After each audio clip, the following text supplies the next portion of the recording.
The world is teeming with unnecessary people.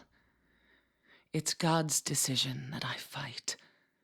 As a knight of honor, as a protector of the seal, I sacrifice myself to the blood of criminals.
Hello, magical thread.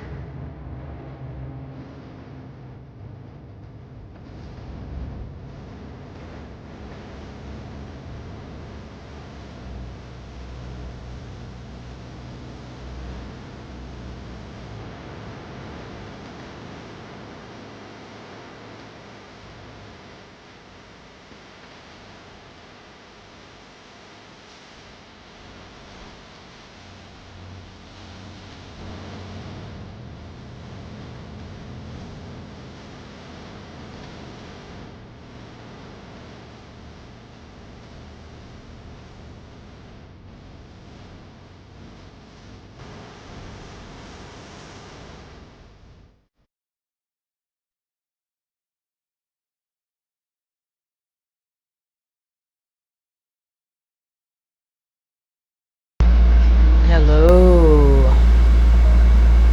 How are you guys?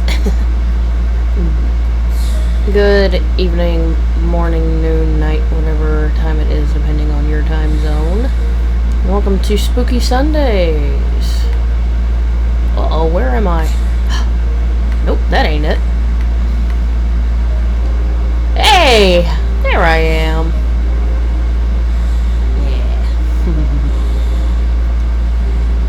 Oh, goodness. So, I meant to start, like,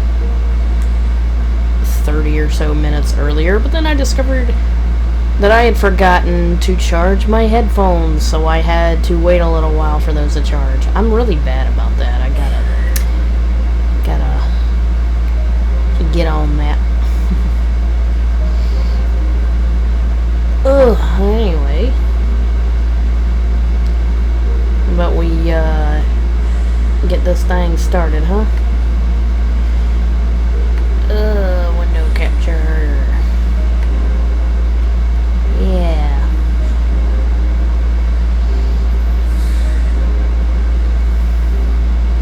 Are we playing Death by Daylight? No, we're watching creepy stuff.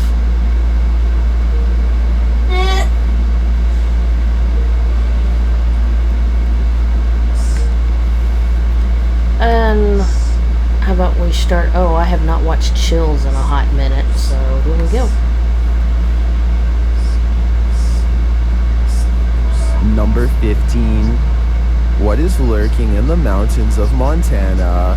Published by Smokey Robinson in September of 2021, he and his army buddy were outside Browning, Montana when they On encountered standby this for piece of messages work. from the chat. What begins as a man Good. starts to appear demonic. At the start of the clip, the figure is roaring unintelligibly. Buddy! How you doing? Oh, just some cruisers, man. He appears to be shirtless and wearing jeans. He's the high. figure then starts crawling Or half mentally deranged ill. on the ground toward them. He's not demonic, he's just on something. That's crazy. It crawls up a hill. The closer it gets, the more inhuman it looks. Just as the demon It's just man a reaches dude the that's road, tweaking. The two men drive off in their pickup. Commenters are saying this is Sea 100% monster demonic, and this No. creature gives them goosebumps. Oh, yeah. Some say the figure's face distorted and its appendages stretched as it started to crawl. No, it's Ferguson just, writes, this is the video I pixelated send people when they video. ask me to go camping, hiking, basically anything that involves woods. Some are calling it a zombie. Some are No. saying it's a human being taken over by something. No. What do you think it is? It's just a dude tweaking. And the only reason it looks distorted is because of its crappy video quality. What's up, dude?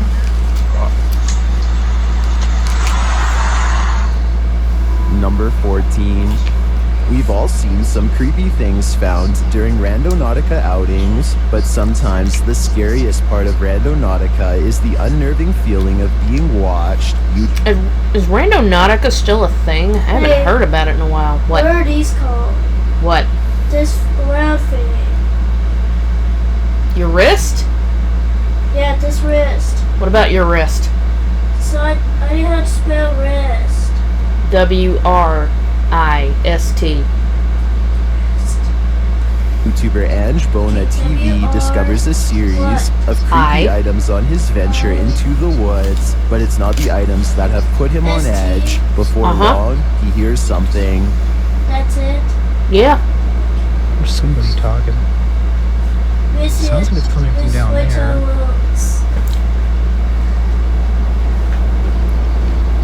Is someone watching him? Sounds like it's all the way down there though, so. Okay, probably nothing to,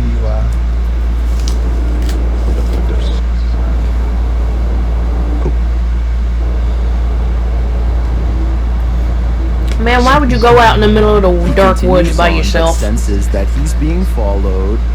sounds like that laughing is getting What the closer. heck is that?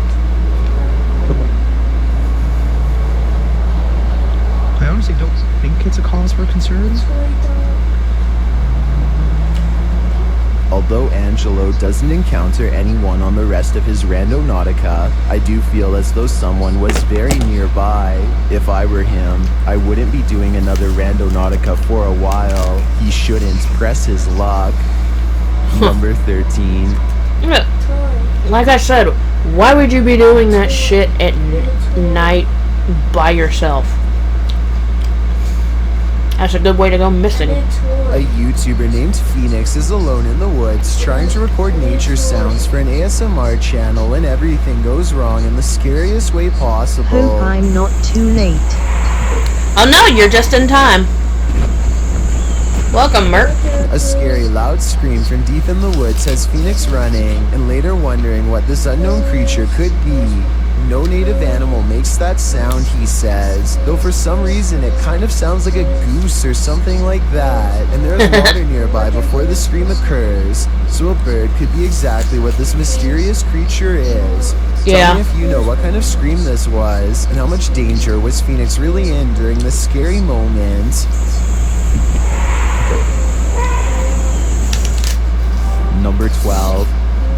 Devin Grossev and his friend Brian find the creepy remains of a decrepit I've seen hairless so doll many in horror the woods games one that day. look like these vids. That they all look like games to me, LMAO. We left the just-in-time diner and we've arrived just in time. I forget what TV show that was on. Hey, Dark, what's up, buddy? These all look like games to you. I was gonna say, usually if I hear a screaming noise in the woods, my first thought goes to wild animal. Because they can make some messed up sounds. Want to take a video of the bizarre find, so Devin goes back to get his phone. When he returns a short time later, the doll is not in its original spot. Alright, I found it. It's moved. Look. How's everything going in the dynasty of King Bob the Somehow the doll 69th had of become Yorkshire? entangled under a thick pile of brush. Within the brief period of time that it took for them to get a phone and come back to the spot, the two friends record it for a bit and then leave. 2 days later, they get a random impulse to check on the doll again. A light snow now covers the forest floor. I though think they are there was a King confident of that they Yorkshire can find once, the doll again probably. easily. This time, in place of where the doll's head and body used to be, they find its missing leg. Either somebody has been ripping dolls apart and moving around the body parts all over the forest, which is creepy enough, or I guess this doll has been doing it on its own. Both are simply Nah, it's just somebody terrifying. trying to screw with people. Number 11. This next one will make anyone terrified of exploring the backwoods ever again. Redditor Mutt Magician shares this pair of creepy videos to Reddit. He writes, I was in the backwoods of Oklahoma when I found a random shed full of children's clothes and dolls. Unfortunately, this was all I filmed. Oh, you mean like abandoned? Okay.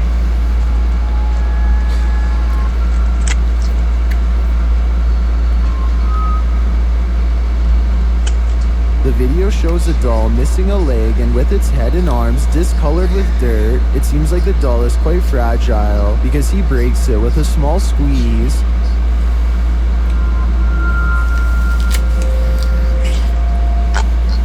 Felt like something was trapped inside. Oh, of course. Why not? The Redditor writes Was that there after ever a finding King the Bob? doll, he explored further and found an abandoned shed with children's clothes, dolls, and backpacks. In a follow-up video, the Redditor takes viewers to where he found this abandoned shed.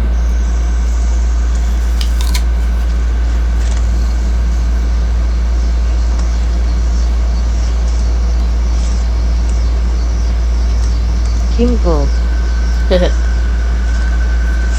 For some reason, I kept expecting a jump scare in this follow-up. While I didn't jump, I think this is incredibly scary.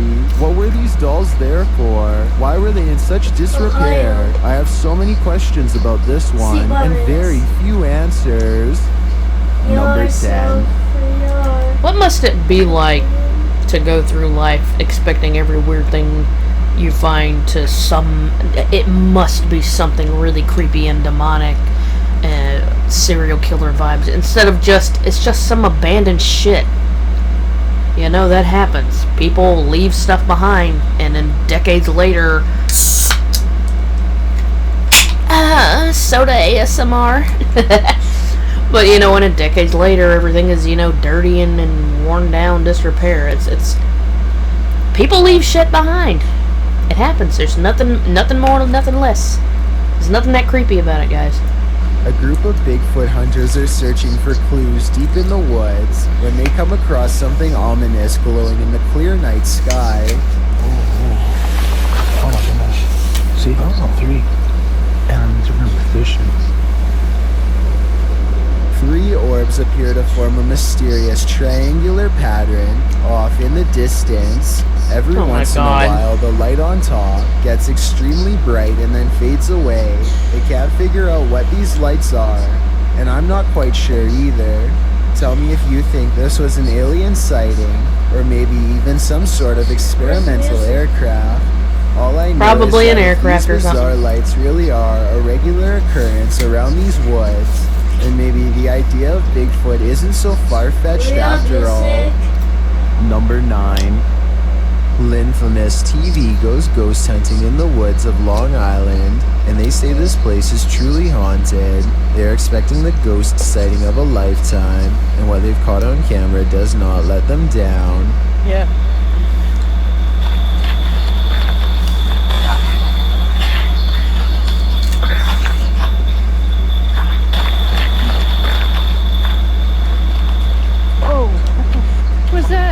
I didn't didn't They hear aren't anything. sure what they heard, and so they press forward despite feeling scared early on. The deeper they go, the more haunted things start to look and feel. Over here, it looks like it's something from a horror movie. Right.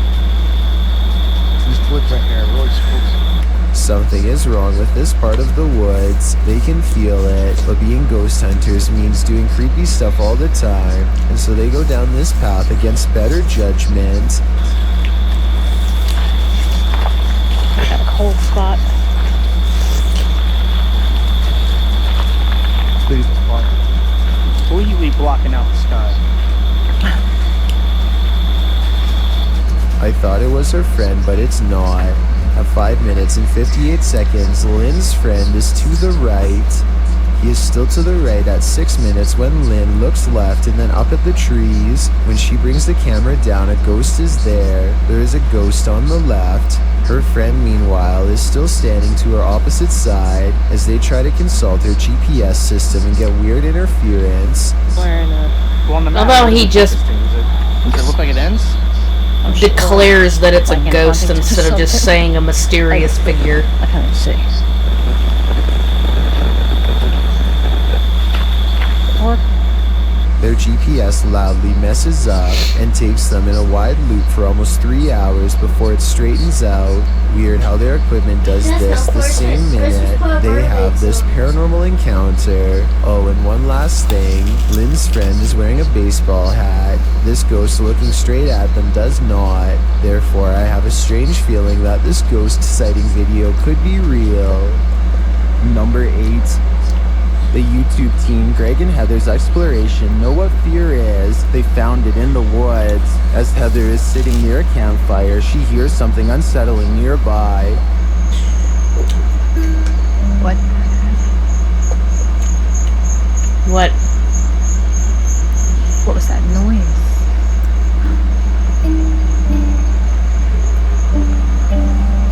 She goes to investigate. Hello?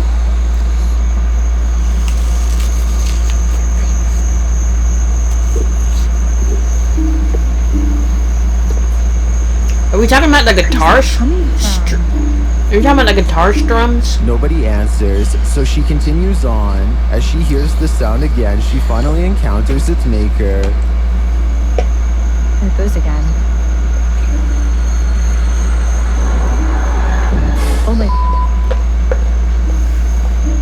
Hello? What the hell? Oh, it's just some dude in the middle of the path.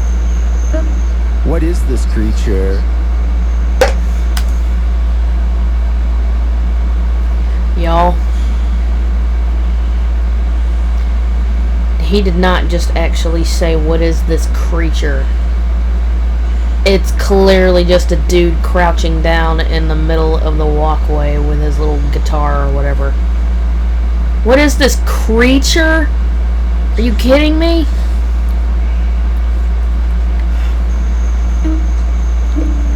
It's just a guy. What are you doing out here? Oh my... Whatever it is, it's soon coming for her. Okay, this is a setup. This shit is fake. Will she Fake, escape fake, him? fake. This is fake. That is a setup. It's like an ARG thing or It's something. almost creepier when he disappears. While the YouTuber explains in the description that this video is, in fact, fiction, the horror is real, and I think their monster is particularly LOL, they chilling. always be setting Number up. 7. Something in the woods is about to blow this cop's mind, and Howdy, I survived some flooding Oh and a big no! ass storm. Oh my goodness! Oh, I'm glad you're okay. Jeez. Hey, Seal Man. I will admit, though, it was kind of creepy the way his head snapped up and then he grabbed a weapon and started to come at her. It was like one of those itch.io like creepy stalker games or whatever, where suddenly you're being stalked and run after. his eardrums.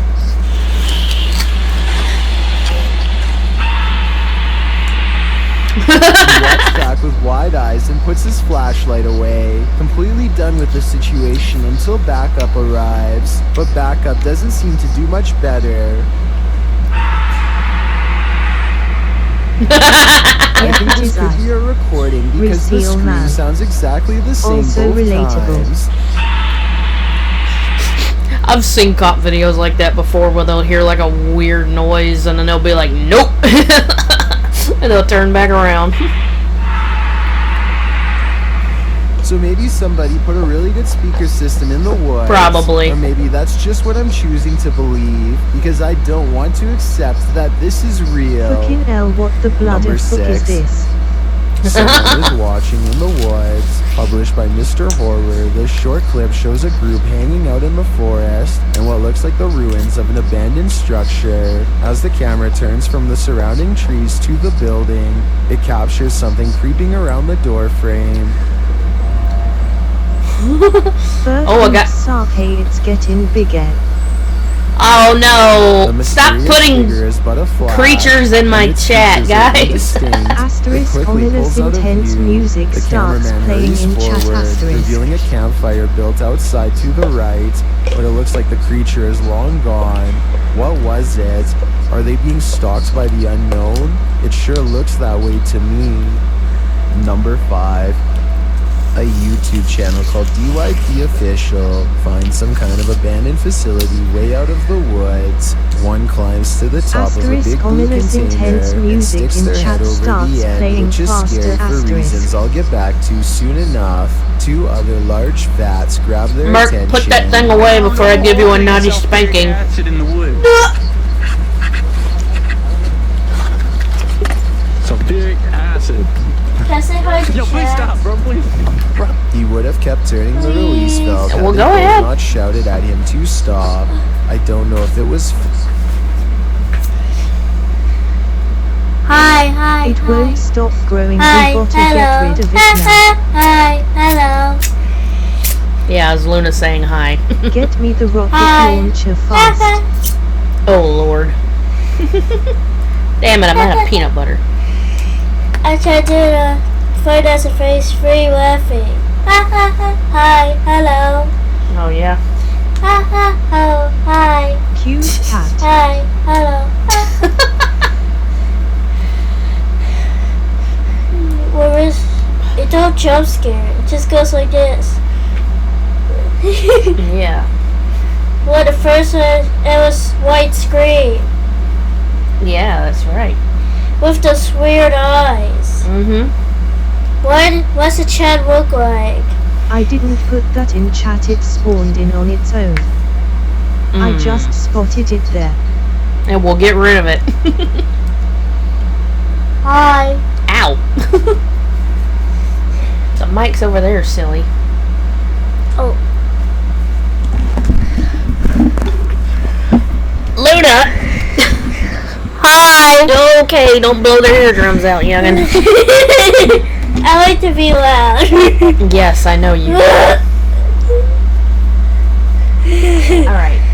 Go back to your game. You said hi. What you playing? Luna! Would you go on? Crazy kid. What is Loud she? and Who proud. is she? Yes, she is. What's her name? What? What's her name? Who? Your chat. It's a bunch of people, silly. Oh. Is it a female or male?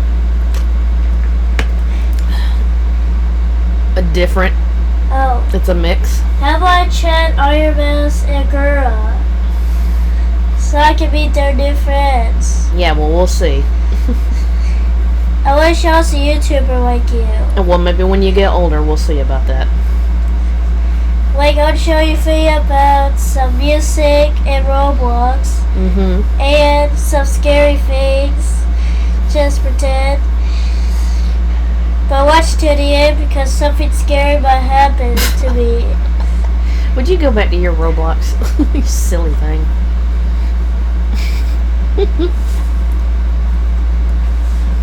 couple, but if so, you would have been in deep trouble and might not have survived an acid spray.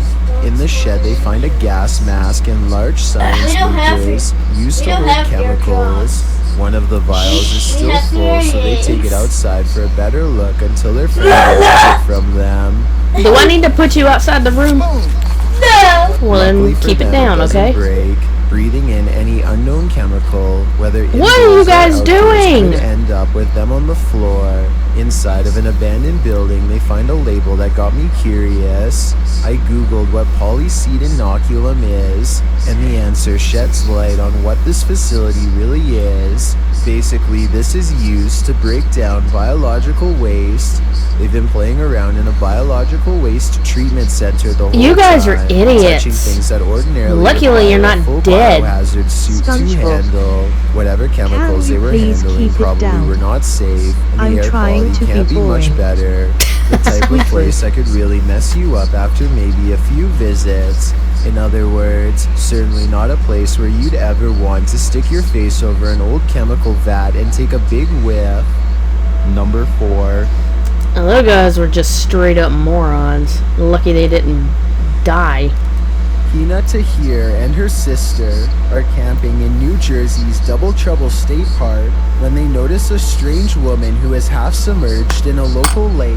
Her clothes are all white, and she has a serious expression on her face as she sways in place. To this very day, the two girls aren't sure if what they recorded was a live person or a ghost. If it was a person, then I have absolutely no idea why they would be in the water, well, fully clothed. And if it was a ghost, then maybe her body is lurking in the shadow waters below. Whatever the case may be, Hina and her sister decide to leave the woman in peace and dare not go any closer. Number 3. Girl's just vibing. Also, how do you know she's not doing like a photo shoot thing? God, y'all just gotta let people vibe. Just do their thing. Stop being nosy. 3. Two friends stand on the edge of the woods, looking for a figure that's set to haunt their suburban neighborhood in Missouri. What they encounter while exploring this forest opening has left people asking if it's real or fake for years since. That's so cool. It's really cool. A shadow person kneels in the woods, regarding them without saying a single word. They see the shadow for only a moment, but it's scary enough to make them drop the camera and run. Later, they retrieve the camera and upload it onto YouTube. If you listen closely, moments before they see the strange figure, you can hear his friend Ben saying he feels something piercing through him. Something like its cold, lifeless stare. Number 2. Could be a hoax. It could very well just be a hoax. Woods, published to YouTube in October of 2007 by Dennis Daunt. This video purports to show paranormal activity in the forest outside of Dudley Town. In the forest, a man is heard dialing up a friend to let him know that he's seeing some creature in the forest again, and he's going to try and catch it on video. He runs upstairs from the sound of it. I don't see anything. From a better vantage point. That's when, faintly, at the forest's edge, you can see a shadow pass in front of the trees in a quick flick. Some in the comments think it's a horse, but according to many others, Dudley Town is a cursed place. Oh, I see that. I see it now. Others, stay out of Dudley Town. It's like, it was like way down here. When you get into the town, yeah, you see no sound, not even a bird. It's like you're in a vacuum. Bad things happen here. DGS 104 also claims that his friend's car was trashed by spirits there. I am back. Well, Dave Harley agrees that Dudley Town is absolutely no joke, adding that many are said to have passed away in the coal mines, while other residents simply went insane. With such accounts and this video, I'm convinced to never visit. What you're about to see defies explanation. Oh my god, what is that shit? What's interesting about this image is the scary figure it showcases. I'd be staying far away from this thing, and that's a promise. It's not This real. image is currently trending in the Spanish-speaking YouTube community. That looks like some Trevor Henderson shit, you know, like that stuff that he makes. Those little renders he makes and all. I wanted to share it with you. That's all that is. It's a great Somebody example made of it. how unique elements of horror can be found all around the world, each with its own twist. So, what do you think it is? And more importantly, It's a render, do you it's think a art real or piece. just a clever effect? Let me know down in the comments.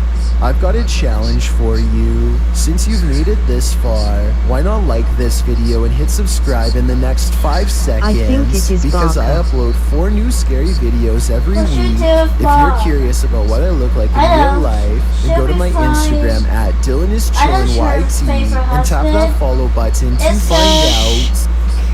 Keep it Number down. 1. If a tree falls on you in the forest and no one is around to hear you scream, do you make a sound? Posted to the Chills Yes. United subreddit by Balloon Essex Patty Do, I've Haunted, got the a Redditor perfect explains that in challenge for Puckley, you. Kent, UK, there is a forest known as Daring Woods, otherwise known as the Screaming Woods. Legend Oh, has that it, sounds pleasant. those who have passed there haunt the place with their screams. Although Essex posted only a personal pic, he linked to a video of said forest, which was published to YouTube in What do September you of get when 2016 you by guzzle LC down Plays Z. sweet? In the distance, you can really hear horrifying screaming from the depths of the forest.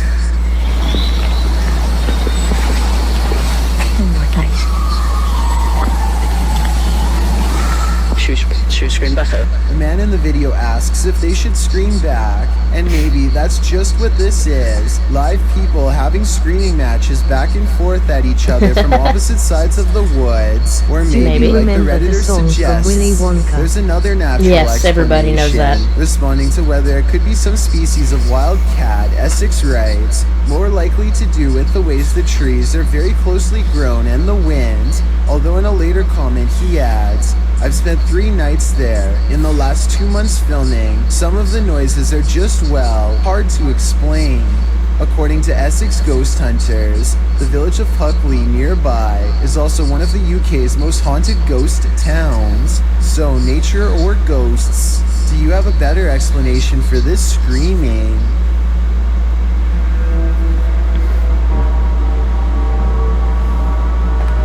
Well, Bob's a garbage. Alright, thank you, Chills.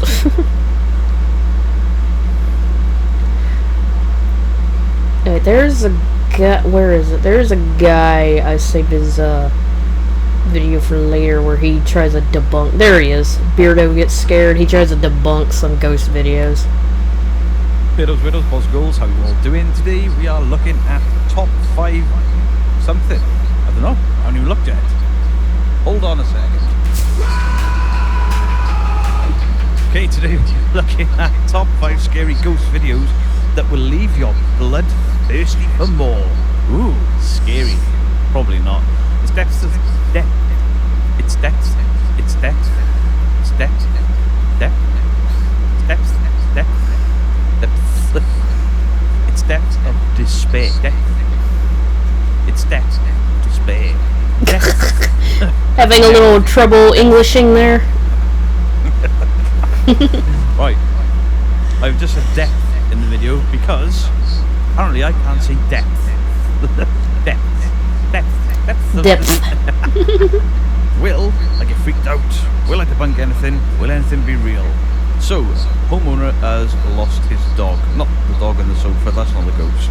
And then something is captured on CCTV. Like this. Is that the guy that does that voice? I don't know, I skipped most of it.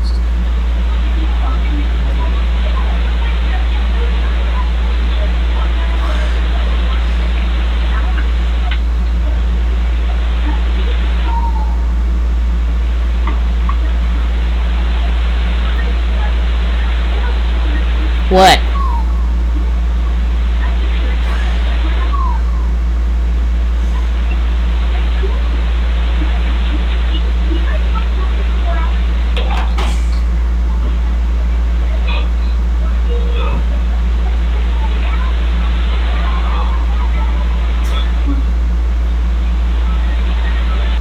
Can't tell if it's an overlay or whatever. It doesn't look appeared to be that dog, but that dog looked for the sound wherever it came from. But there was a third sound, and neither of them reacted in time for it. Oh, okay. This is titled 5 Scary Ghost Videos That'll Leave Your Blood Thirsty for More. Doesn't make my blood thirsty for more. Security guard, walking around the school on his own. Something freaks him out. Watch closely. Couldn't possibly be fake because it seems to be popular for security guards to capture Best ghost viewers on footage. streamambu.net. Remove the space at 5TNFMBPQ. Woo! You were quick on the draw on that one, Remio. Good job. Done. Yes, good job. Has he uploaded this video weird? I can't hear anything on my right ear. GTFO. I'm not entirely sure what depth of depth.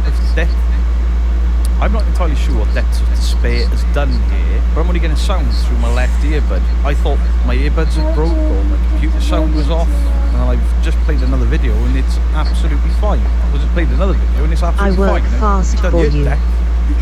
Hang on at Dark Dose Cosplays. I'm gonna go ban that bot from Bella's chat too. It's spooky sounds. And the rest of the channels I'm odd for. Strange sounds can be heard. Ah, being proactive. Thanks for clearing that up for me. I couldn't have fucking told by listening. Sorry, I'm exceptionally grumpy today. As he continues searching the place, he captures something that gives him the chills.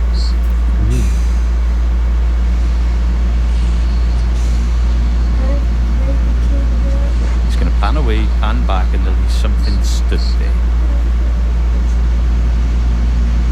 Don't make me out to be a liar.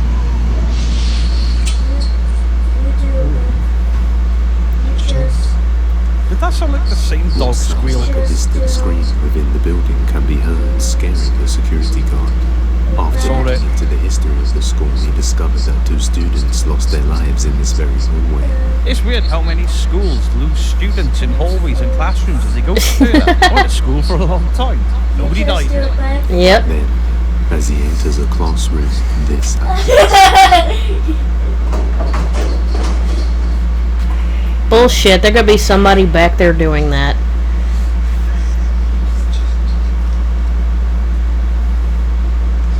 No mames. No mames square. Know what Eddie VR always says? No mames square. Yes. The chairs positioned on the table suddenly fall off on their own after he enters the room.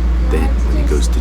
We couldn't see them fall. They could have already been there. And the sound was probably overlaid, like the sound earlier, of whatever that stream was. It sounded like the dog from the video before. Check. Yeah. He sees nobody there. After reviewing the security footage, he noticed they also captured strange things. The very next night, he sees it.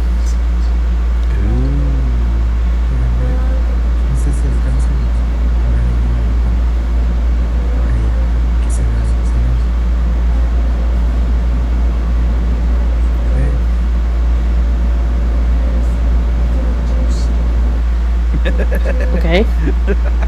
It could just be. Just moving like that. Even ghosts gotta get off. Oh my god. Like I said, this could all just be a setup. Come on. A dark figure can be seen peeking through the glass. Oh geez, thanks for pointing that out. We totally didn't notice what he was looking at. The activity is steadily increasing. He is slowly becoming more afraid to work in this school. Overly dog sounds. His mate having a tug outside a window. Mira, te digo que algo se mueve en el cuadro. Fíjate bien, quédatele viendo. ¿Ya viste? Ay, no mames, no mames. I think it was set up for to get YouTube views. Probably, yeah. Even stranger is that the leaf of the plant beside it also moves very slightly around the same time. Luge makes another video explaining that there is no light source in the room that could have caused a reflection, and the painting is also matte paint, which is designed to minimize reflection. Except all that white on there. But something disturbing is captured. Señor, un nuevo video. Enseñándoles el cuadro. Right, wonderful, but what you're not showing us is what's the opposite side, and there's clearly a window in that room because we can hear birds from outside. Because all that looked like to me was light. Yeah. Light passing the picture. Mm-hmm. De frente es pintura mate. No se refleja. I mean, technically, it looks like it's moving there because of the artifacting of the camera. The painting ain't moving. Yeah. The whole frame of the painting suddenly moves by itself, confirming What? the suspicions that something paranormal is indeed When did that happen? Oh, I see it now. The painting suddenly moves by itself, confirming her suspicions that something paranormal is in. Cap. It did. Yeah. I saw it this.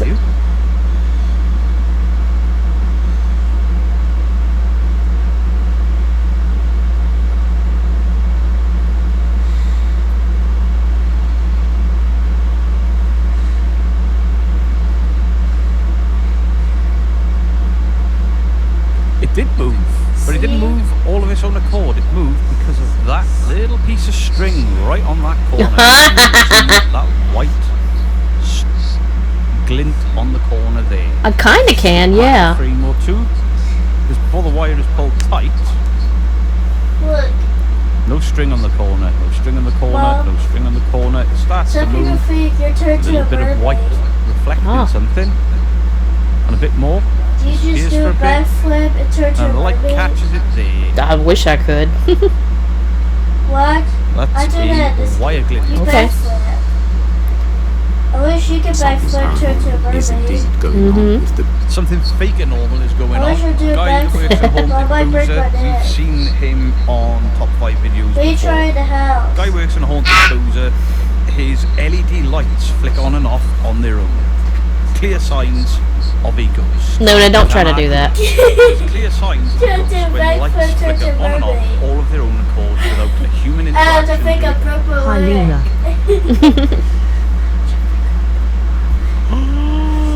Oh my goodness.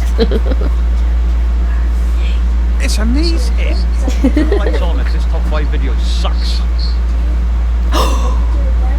Be a ghost. Turn them off if ghosts. I'm convinced. Wasn't me. Wasn't me. It's a joke. Calm down.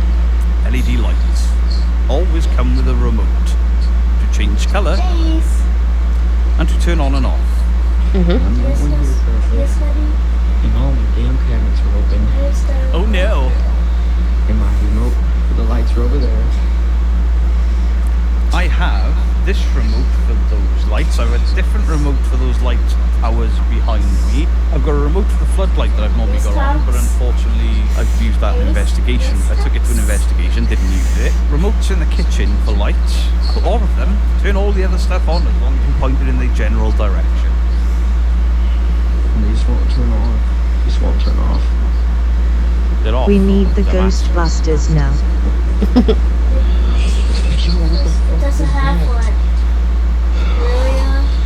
I can't tell because depths of despair when you get the sound coming out of one speaker. A disembodied voice can be heard whispering, leave. On another night. How in the hell did that say leave? All I heard was, and I think it was just him turning and the compression of it made it sound spooky. He starts hearing strange sounds around the house. And I'm alone. Hey, he's got sound colour both sides now. Ooh. Nice vape collection. I know I'm being dismissive, but these top 5 channels, they suck.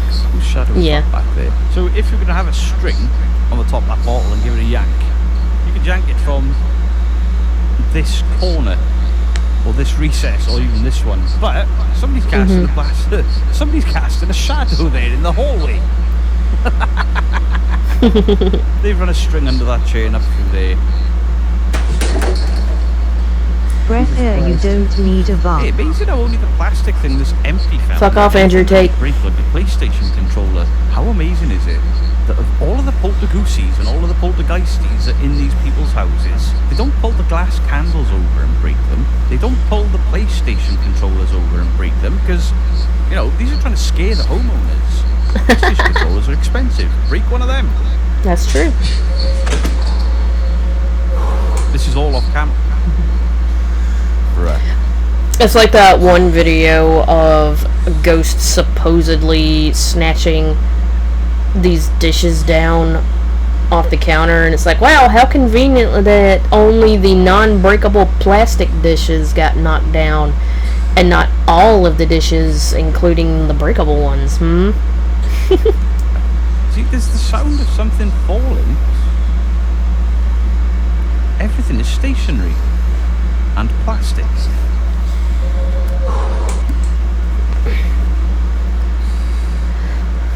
Oh, it's a plastic bottle to the right. My right. But did you not look before that sound? I mean, he could have thrown that himself, just done that with his empty hand. Yeah. Ooh. Oh, I'm so scared. How weird. What plastic goods will be launched this time?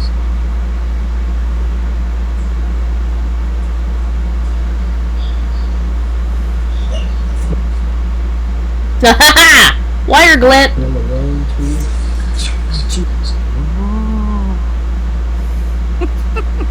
He's clearly got somebody in the house with him. They're now hiding behind the shower curtain. They push the shower curtain out and there'll be a cut. He'll be in that white space somewhere. It's fucking... Oh my god. Oh no, he didn't even go back in there to prove there's nobody there. There was something behind that. There was something behind that. Yeah, it was your mate that was turning the lights off, throwing bottles about. Yeah.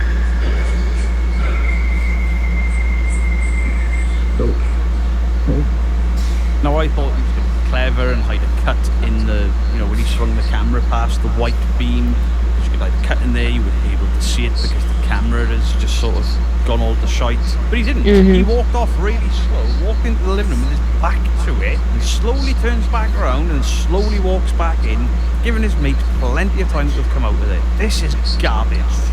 Yep. You need to clean your house though, bro. It's a little messy. I mean, like, I've got room to talk. My room is messy right now, but... Whew, excuse me. Uh-oh. I see a glint. We've got a wire glint.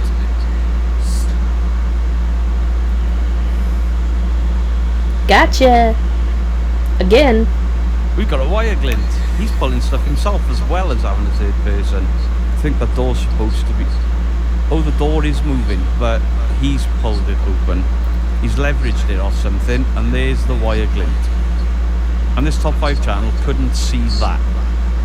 That is the wire tight, that is the wire slackening off and being dropped. In turn. I'm trying to blow the candles. I'm just gonna chill. I want to know why you don't like Andrew Tate. Somebody's coming from the bathroom. All I'm trying to do is squats. What do you mean? There's plenty of reasons. Not the least of which is that he's a sex trafficker. I thought I saw somebody running then. Or like he was involved in it. There's the shadow of somebody moving away. It may be his movement, but it looked to me in real time like there was somebody trying to dart at a sight.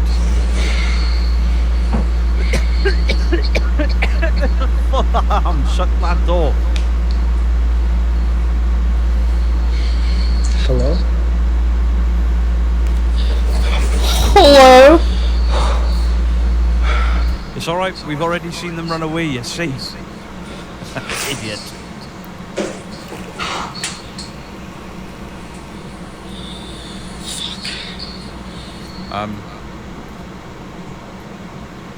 Sir,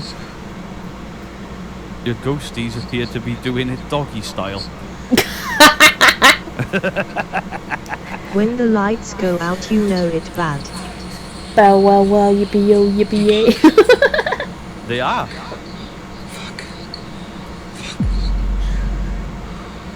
What? I can't even see what's happening because everything is just...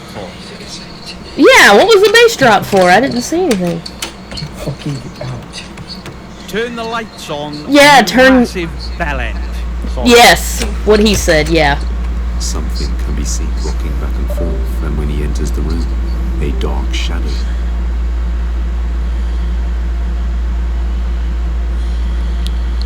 Sorry, Ghost, I didn't mean to insult you there. My whole PC just flashed on and off. How many ghosts is this? I heard that too.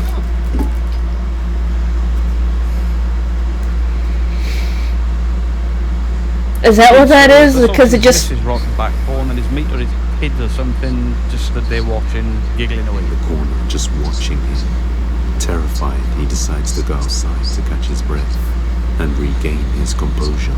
The next night, or cut the camera.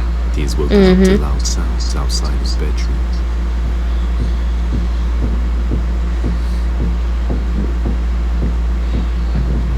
I've only got sound in the left again, and it's not supposed to be.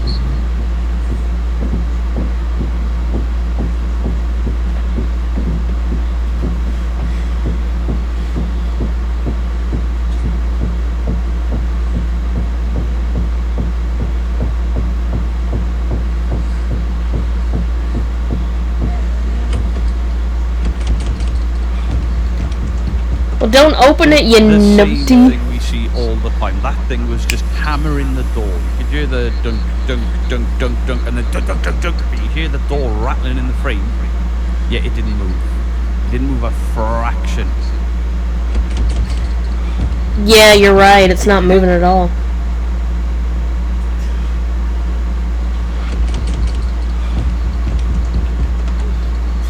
I thought it moved for a second, and it's not. It's no, it didn't. In the camera, but that door is not moving within the frame. Certainly not enough for that racket. Go away.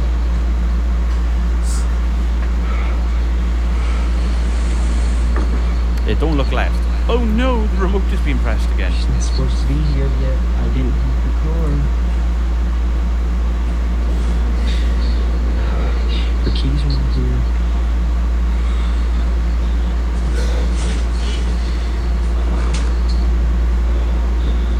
This is truly awful. Now, these remotes. It's like, oh, the remote is there, you could have another remote to control it. Now, the controllers to these things, that light is running all the way around 2 rooms, so we don't know where the actual controller or the IR block is for it. You see it's near the sofa or a chair, so he's just hiding behind it doing this.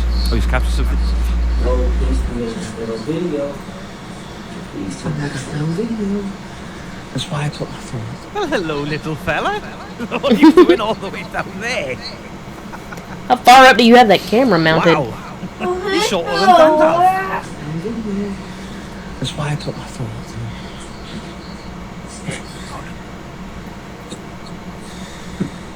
Nobody's in here. Let's go. Nobody's in here. Nobody's behind the door. Nobody's underneath the bed. Nobody's under the bed. Okay, so he's doing the whole, there's nobody here, there's nobody here, there's nobody here. So I'm just going to replay this back a bit. He darts forward. Still on by 4 more bad messages. Good. Bang. Cut in there. You can't see it because he knows exactly what he's doing. And it goes in the room. Look, there's nobody there. Nobody there. Nobody there. Fantastic. LOL. Nobody's underneath the bed. Nobody's under the bed.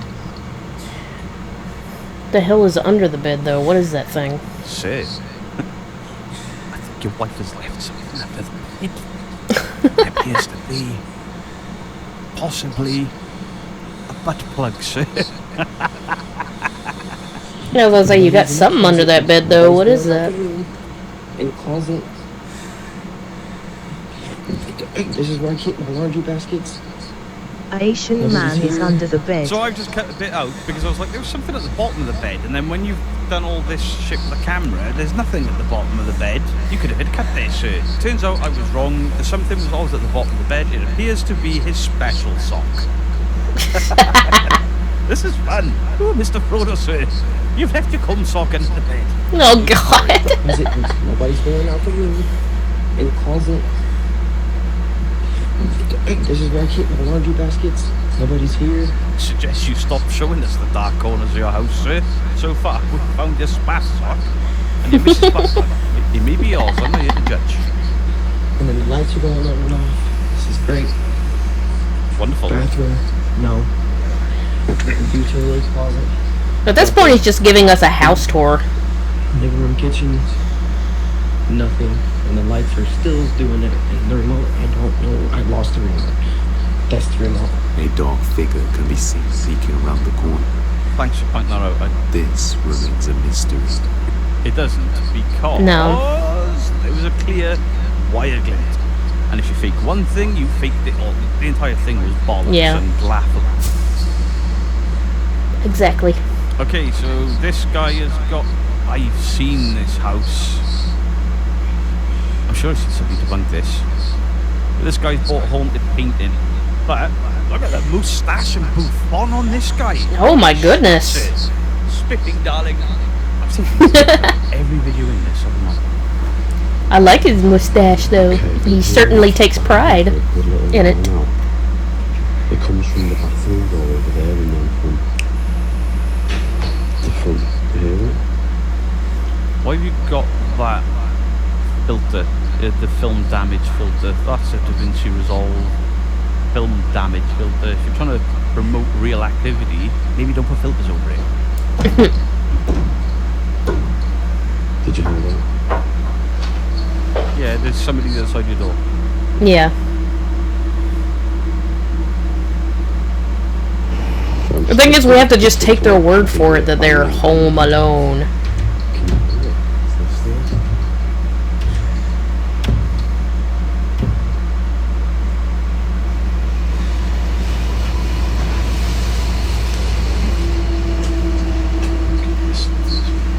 Now this guy is apparently a funeral director from what they've said, but notice all the horror stuff around his house. It kind of looks like a magician horror fan house, you know what I'm saying? Right, so it's that door making that noise, and again, the same trick as always, it's an overlaid sound, the door isn't moving. You can hear the door clicking and banging into the frame, but it's not moved a fraction, sir. They are cool hats. And canes. A dark shadow can be seen behind the door. Then knocking is heard next to him.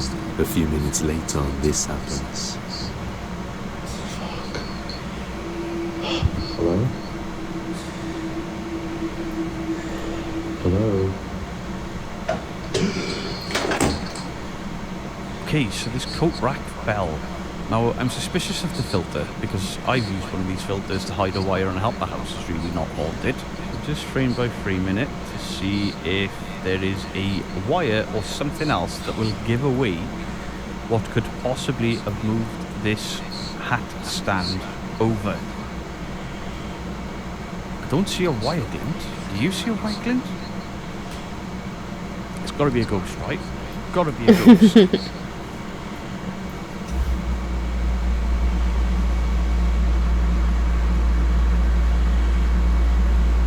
Or the cat, right there. Oh, that was just perfect timing for the cat. The cat's done that. Yeah, it's just a cat. The cat did that. So she's knocked it over. Is this how you spell Claire? Oh, we just got a new follower. I don't know what is going on here today. I have definitely seen this house somewhere. What does that say? I don't know what that name says, I'm sorry. But thanks for the follow. Welcome. Thanks for following. Yeah, that person. Baby Claire. What are you asking me? Wait, and somebody caught a wire.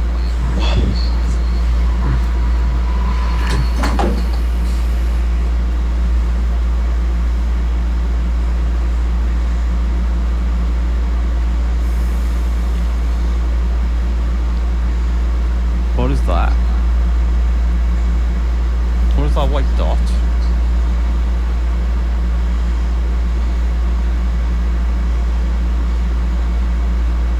She's moving the camera smoothly.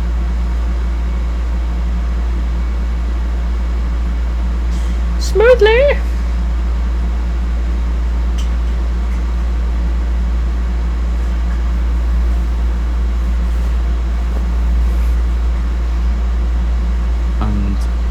I think there's a wire glint. There was one there. I think that's it there as well.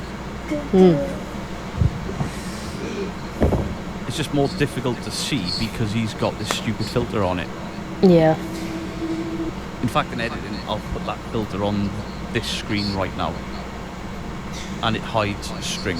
Now, if you are wondering about said string, Mom, there you go. is this how you spell queer? It's gone. C-L-A-R?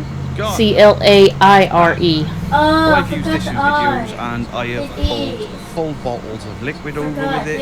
I have transported a can from behind me over the top of my head and onto the desk here. Everything you've seen move in Help My House is Really Haunted was done with this. I pulled doors open and closed with it, and you know, it's not the thinnest, but it's also not the thickest. And you've got to catch it in the right light for it to show up without me trying to hide it. So those white little markers that I saw, I truly believe are in fact string. Fishing wire. This isn't fishing wire, this is actually sold as magician string.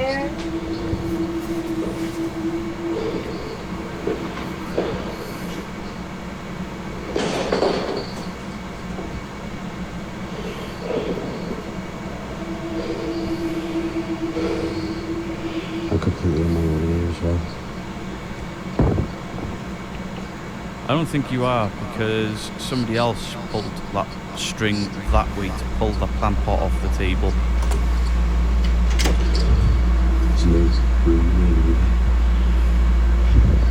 There's no room in here either. No, there's a big fucking door there, sir. Somebody could have left. Okay, I've just got off film because I fell asleep on the couch and woke up to what felt like somebody stroking the side of my face, which made me jump. That is a hell of a moustache, sir. Hell of a moustache. And your hair looks fantastic. Did you say Claire? Wait, yeah, you know her, don't you? I don't know if I helped her escape not long ago. Several planes took off from this island while I can't say for certain she was possibly on one of them.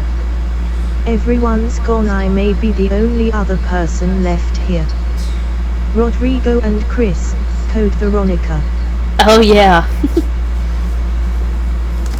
Icy cold. Just noises coming from the kitchen.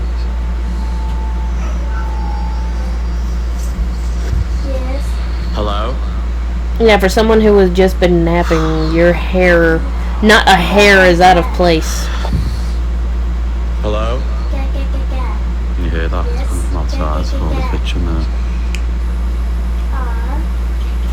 Hello? Oh my god. Your acting is bollocks, me. Your house decor, lovely. Your moustache, epic. Bouffant hair, great. Your acting, your ghost events, shite. Yes. Stick on the door's just bloody opened. But we've seen that you use string already.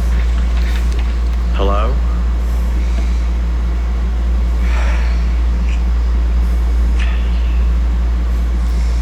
Oh my god. I thought I saw a string wrist a leg and It just nerves to fall candlestick. asleep on the couch, it really does. It's horrible. Damn.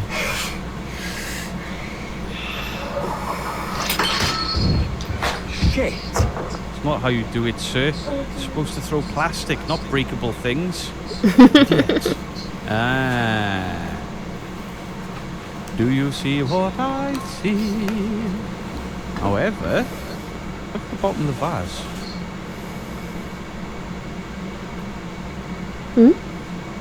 There's masking. Oh. The bottom of the vase disappears. Oh, actually,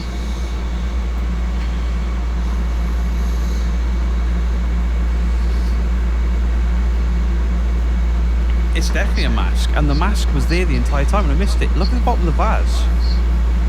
It's all out of shape. It's actually separated and pulled out.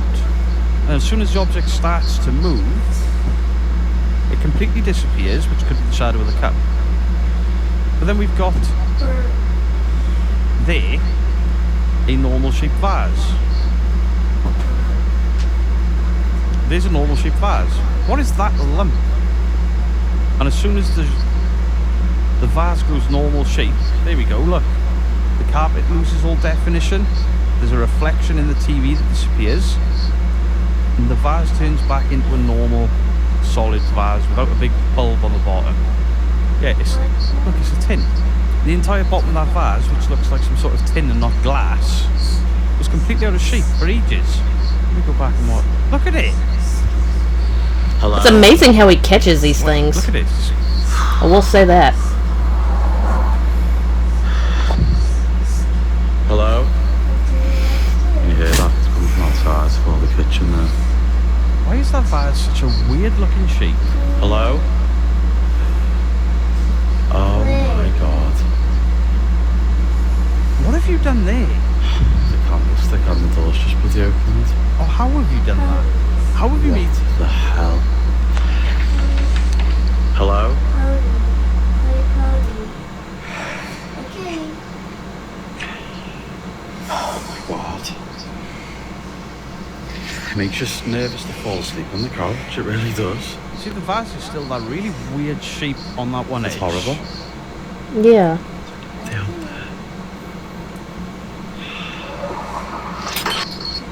And then bang, it loses shape and something disappears over there. I don't know why I'm not entirely sure how he's done that, but he's completely butchered it. I mean, look at the carpet. Oh, yeah. The vase changing shape and that sudden disappearance of a reflection on the TV stand. There's two videos playing at the same time. I just can't work out why the fuck he's done. What have you done? Shit. What the fuck? See, the vase is completely normal now. Oh, There's yeah. no big bulb on it. What? That is the weirdest, stupidest mask I've ever seen. But he's moving around and the vase has got a weird lump on it, so he's tracked it for ages. And then suddenly things move, the vase turns to a normal state. I've never seen a cock-up like that. That was bizarre. It sounded like somebody sat down on the fucking chair. Language, sir. Fuck this. Fuck. We got another telltale sign here, because we probably have. So as you can see there, that cushion is pulled from the corner. The very corner of it. It's a wire. And he's pulled that. Someone in France pulls the phone up, records stuff straight out of a nightmare. Let's go.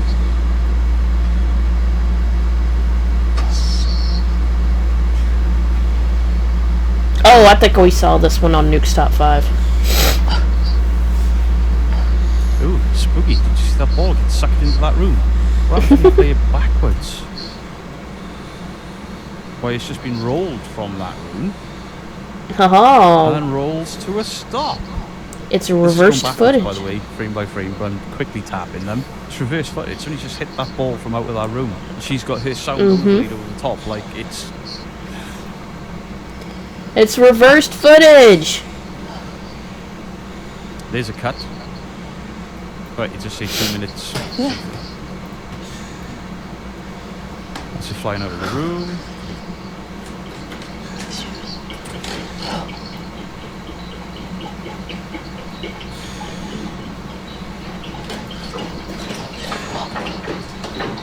Didn't I say there's just somebody in that room? Walks it in, turns doing on all light, that. walks directly forward, doesn't look to the right. Something gets pulled towards her.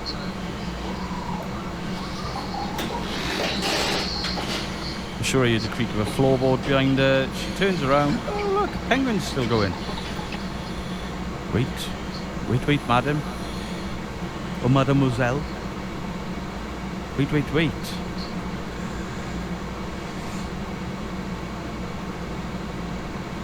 Madame, whose foot is that?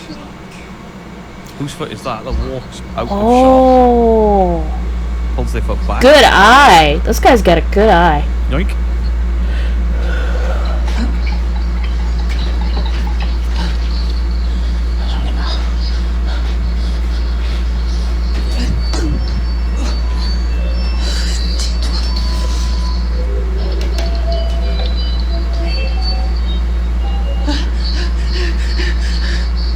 she looks at the reflection in the window randomly. There's somebody stood behind her. Diaper. And there's your cut. There's a cut. So whoever's foot was in shot earlier, whoever's been turning all that stuff on has just disappeared. See, we go a couple of frames, look how slow movement is. Bang. It jumps. There's a jump cut.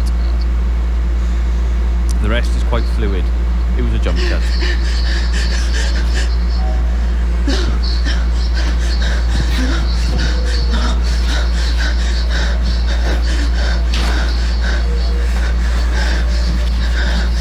Roots de pans de la pisse. That means she's pissed in her britches. In French.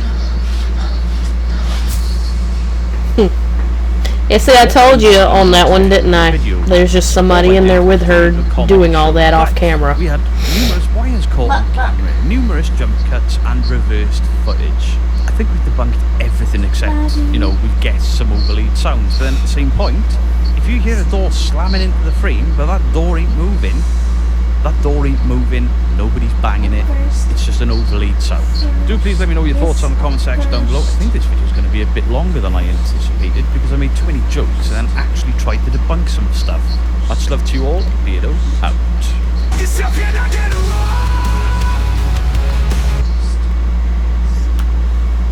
Alright. Let's see. 1 hour for the stream. Firsty. I can't spell firsty. What are you trying to spell? I tried to spell firsty.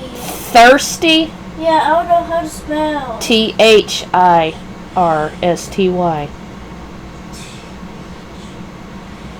T-H and what? T-H-I-R. T-H-I-R. S-T-Y. I'm thirsty.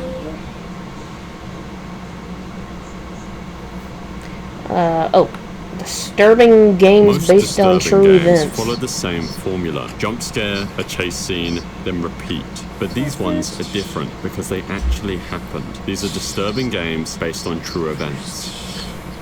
In Town of Light, you play as Renee, a 16-year-old girl exploring the ruins of a long-abandoned She's 16? hospital. She's trying to piece She looks together 40. her own past. Her memories are scattered and fragmented. Oh, maybe As you there's a walk reason through for the that. empty halls, you'll start to uncover the truth of what really happened. But as you might have guessed, Town of Light isn't just telling Renee's story. It's telling the story of a real place and the people who are locked inside it. This is Volterra Psychiatric Hospital, the real-life location that Town of Light is based on. Unlike most horror games that create fictional settings, this one places you in a world that once existed. A place where real people lived, suffered, and in many cases, never left. Volterra was one of Italy's most well-known asylums. It was built in the late 1800s during a time when mental illness was widely misunderstood. At its peak, it held over 6,000 patients, a staggering number for a single facility. But Volterra wasn't just a hospital, it was a place of isolation, where people society didn't understand were locked away. Many of the people sent to Volterra weren't exactly what we would consider mentally ill today. Some people were put there for conditions like depression,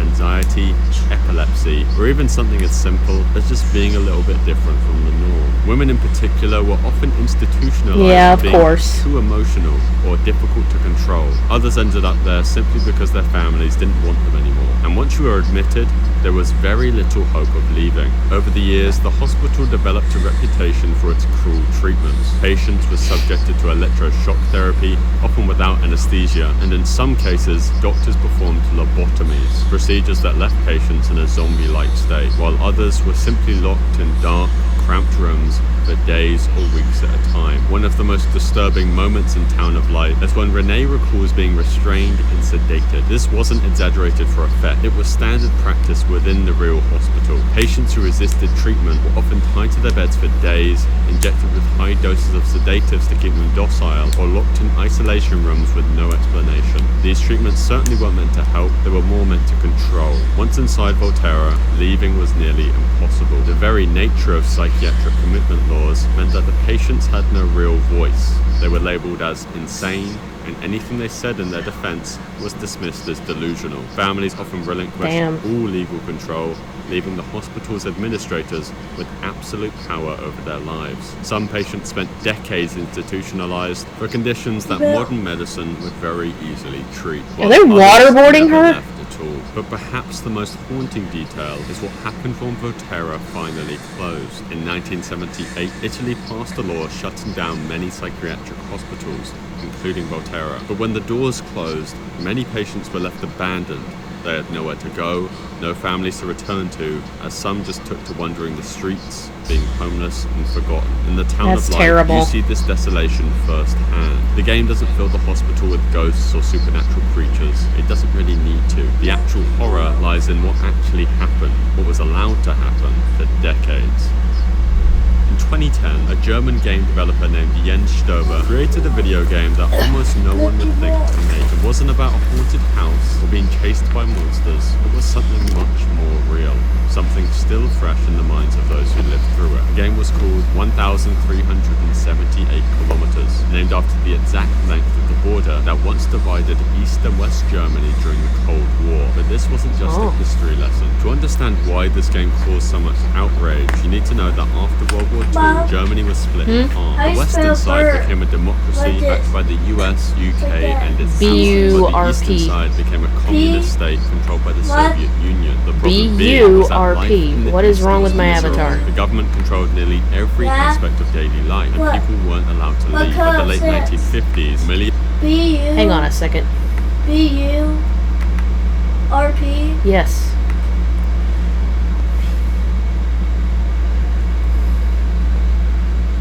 Hang on, my avatar's acting up.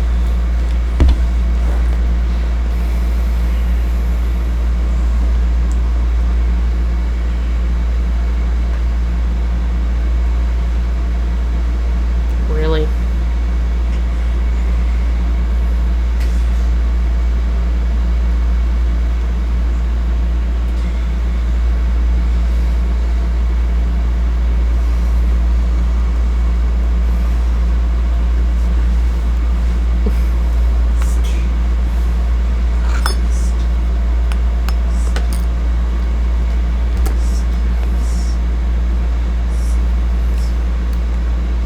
Come on, what's wrong with you? Excuse me.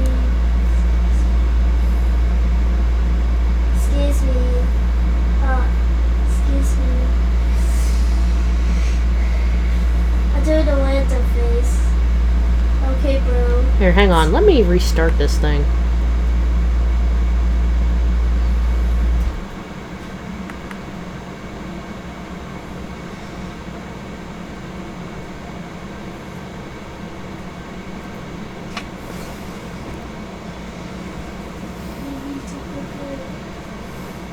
Hang on, I had to restart it.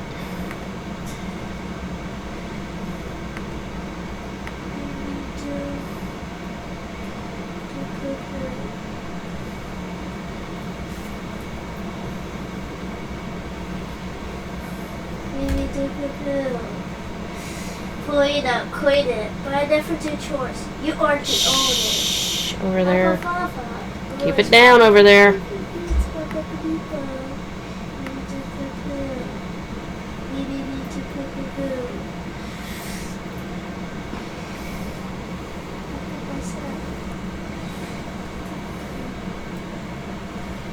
Oh my goodness, are you serious?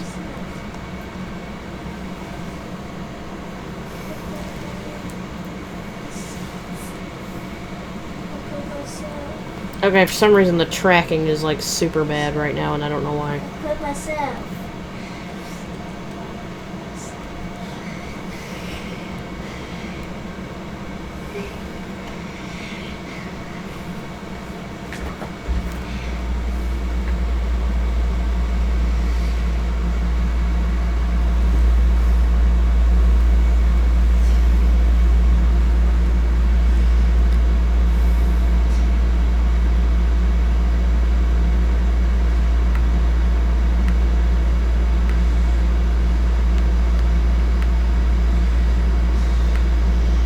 Oh my gosh, I don't know what's wrong with this thing. Hi. Hi. My avatar is acting up.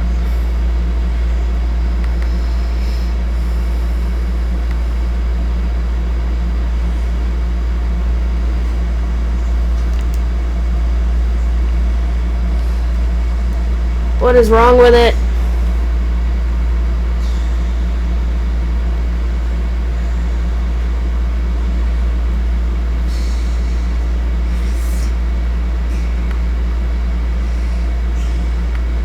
Alright, okay, whatever. Oh my gosh.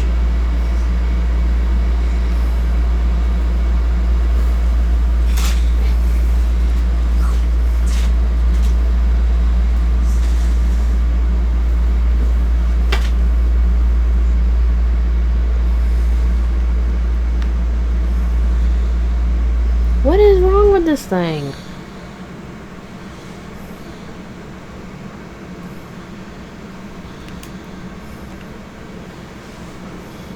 Where is she?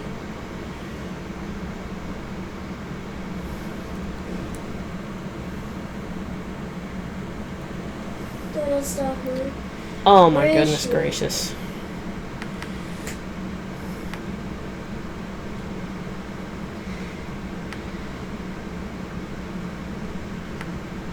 There, was that better? Alright. Ugh. Having such issues, man. I'm hungry. Europeans had already fled to the west in search of a better life. The Alright, sorry about that, guys. according to East German leaders was simple: build a wall. In 1961, the Berlin Wall was constructed, a deadly barrier stretching across Germany, trapping millions of people inside the communist-controlled East. And it wasn't just a wall, it was a killing zone. Border guards were ordered to shoot anyone who tried to escape, and over the years, hundreds of desperate people were gunned down trying to cross it. Fast forward to 2010, and this is exactly Oh Lord, what the it's game doing it again. recreated, as you have the option to play as one of these border guards, and your job was to stop defectors from escaping. And stopping them didn't just mean blocking their path, it meant you had the option to shoot them. That was the moment the game crossed the line for many. Survivors of the Berlin Wall era, many of whom had lost family members to the border shootings, were horrified. News outlets called the game disgusting and offensive. Many saw it as an insult to those who had died trying to escape. Chris Geffroy, one of the last people shot while trying to flee to the west, was gunned down at just 20 years old for attempting to escape a life he never chose. Was this game really an educational experience, as the developer claimed, or was it something worse? A simulation of murder wrapped in the excuse of history. The backlash was so strong that just days before its official release, the game was pulled. Jens Stober defended his work, saying that he never meant to glorify violence. Instead, he wanted players to understand the weight of history. But to many, that wasn't enough. With tensions escalating, the game's planned release date, October 3rd, 2010, was supposed to be symbolic. It fell on Germany Unity Day, a national holiday celebrating the reunification of East and West Germany. But instead of serving as a moment of reflection, as the developer would have hoped, the timing only added fuel to the fire. Critics saw it as an insult, almost like a slap in the face to those who had suffered under the Berlin Wall. Jens didn't cancel it entirely, but he postponed its release indefinitely, saying he needed to rethink how it was going to be presented. He insisted that he never meant to offend anyone and that his goal was to only educate. But many thought the damage had already been done, even with its eventual quiet release. The controversy never fully faded. Today, 1,378 kilometers remains an obscure game, mostly discussed rather than played. This video is sponsored by Aura. Right now, your personal data, your name, address, and even financial info out there.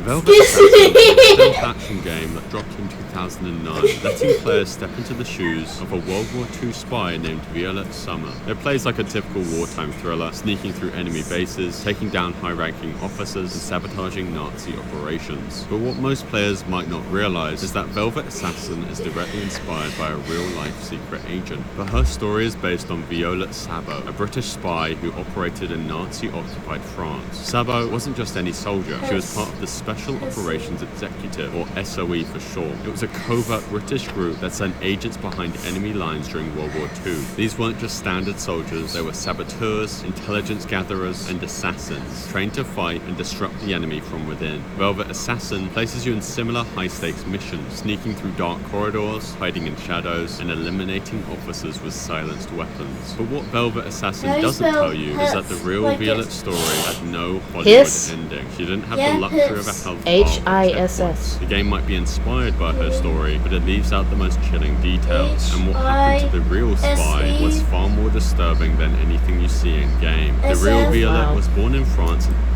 What? Do you say SF? SS. S. 2 S's.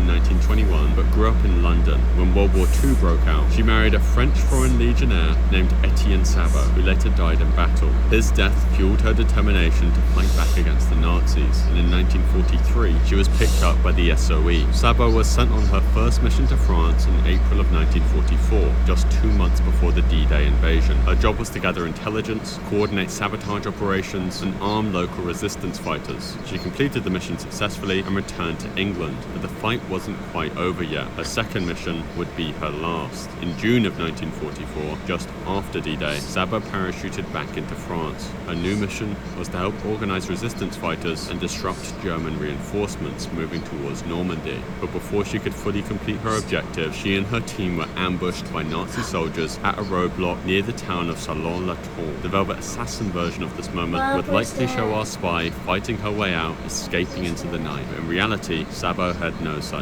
luck. With no way out, she covered for her comrades, holding off the enemy with a Sten gun while they escaped. She fought until she ran out of ammunition, and then she was captured. At first, she was taken to Limoges, where she endured brutal interrogations at the hands of the Gestapo. But despite their torture, she refused to give up any information. Instead of breaking, she responded with sarcasm, even mocking her captors. This defiance only made things worse for her. From Limoges, she was transferred to Fresnes prison in Paris, where she was held in solitary confinement. Then, in August of 1944, as the Allies pushed further into France, she was sent to Ravensbrück concentration camp in Germany. This is where her story took its most tragic turn. Ravensbrück wasn't just a prison, it was a nightmare. A brutal women's concentration camp where thousands were worked to death, tortured, or executed. It was here that Violet Sabo spent months enduring forced labor, starvation, and unimaginable cruelty. Then, in early 1945, just a few months before the war would end, she was taken to an execution site inside the camp. Along with 2 other captured SOE agents, she was forced to kneel and was subsequently shot.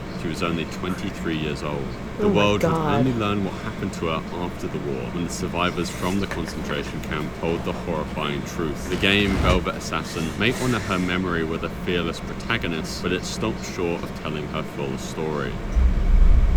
The Bridge Curse 2, The Extrication, is a horror game based on a Taiwanese urban legend, but that's not brave woman. The first game took place at Tonghai University, a real school in Taiwan, where a bridge is said to be cursed by a spirit. Yeah. According to the legend, if you try to cross it at night, you might find yourself like I said, she was a good, brave woman, though. Some say the ghost of a woman appears, trapping those who disturb her. The second game builds on that fear, but this time it introduces something even more unsettling. A mysterious girl, haunted elevator, and a sense that something unnatural is at play. The game's main character that's supposed to be the Elisa Lamb thing. That feels terrifyingly familiar. The game's setting is a university, but it doesn't feel like one. The halls are too empty, the shadows move when you aren't looking, and worst of all, you're being watched. The protagonist doesn't know how or why they got here, but they know they need to get out. Players must piece together clues, navigate through dimly lit hallways, and avoid an unseen force that's always lurking nearby. One of the most unnerving parts of the game happens in an elevator. It seems simple at first. You watch a woman through a security camera, waiting for the doors to close and expecting to reach another floor.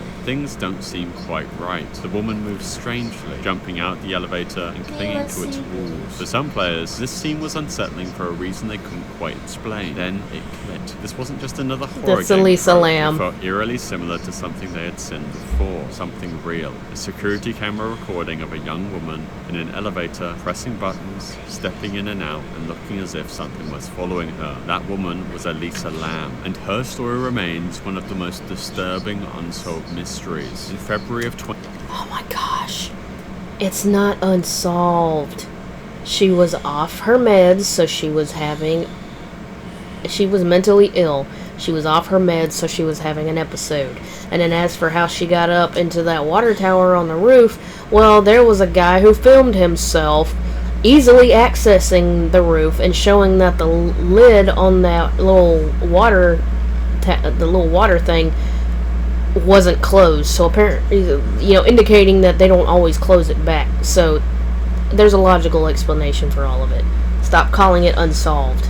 2013, the Los Angeles Police Department released a strange surveillance video to the public. It was grainy, taken from an old security camera inside an elevator at the Cecil Hotel. At first glance, it may not seem out of the ordinary, but the longer you watch, the more unsettling it became. Elisa Lam, the woman in the footage, was a 21-year-old student from Canada who had been traveling alone through California. She was supposed to check out the hotel that day, but she never did. Her parents, who had been in constant contact with her, stopped hearing from her entirely. Concerned, they reported her missing, prompting a police investigation. At the time, no one knew what had happened to Elisa. All investigators had was this bizarre elevator footage recorded shortly before she vanished. The video shows Elisa stepping into the elevator and immediately pressing multiple buttons, as if she's unsure where she wants to go. The doors, however, don't close. Seconds pass. She leans out and looks down the hallway, quickly pulling back as if she had seen something or someone. Then she hesitates, stepping in and out the elevator, glancing nervously in both directions. As the video continues, her behavior becomes even more disturbing. At one point, she presses herself against the wall as if she's hiding. Her body language suggests panic, but there's no visible threat. Eventually, she steps out of view entirely. The elevator doors, which had remained open for far too long,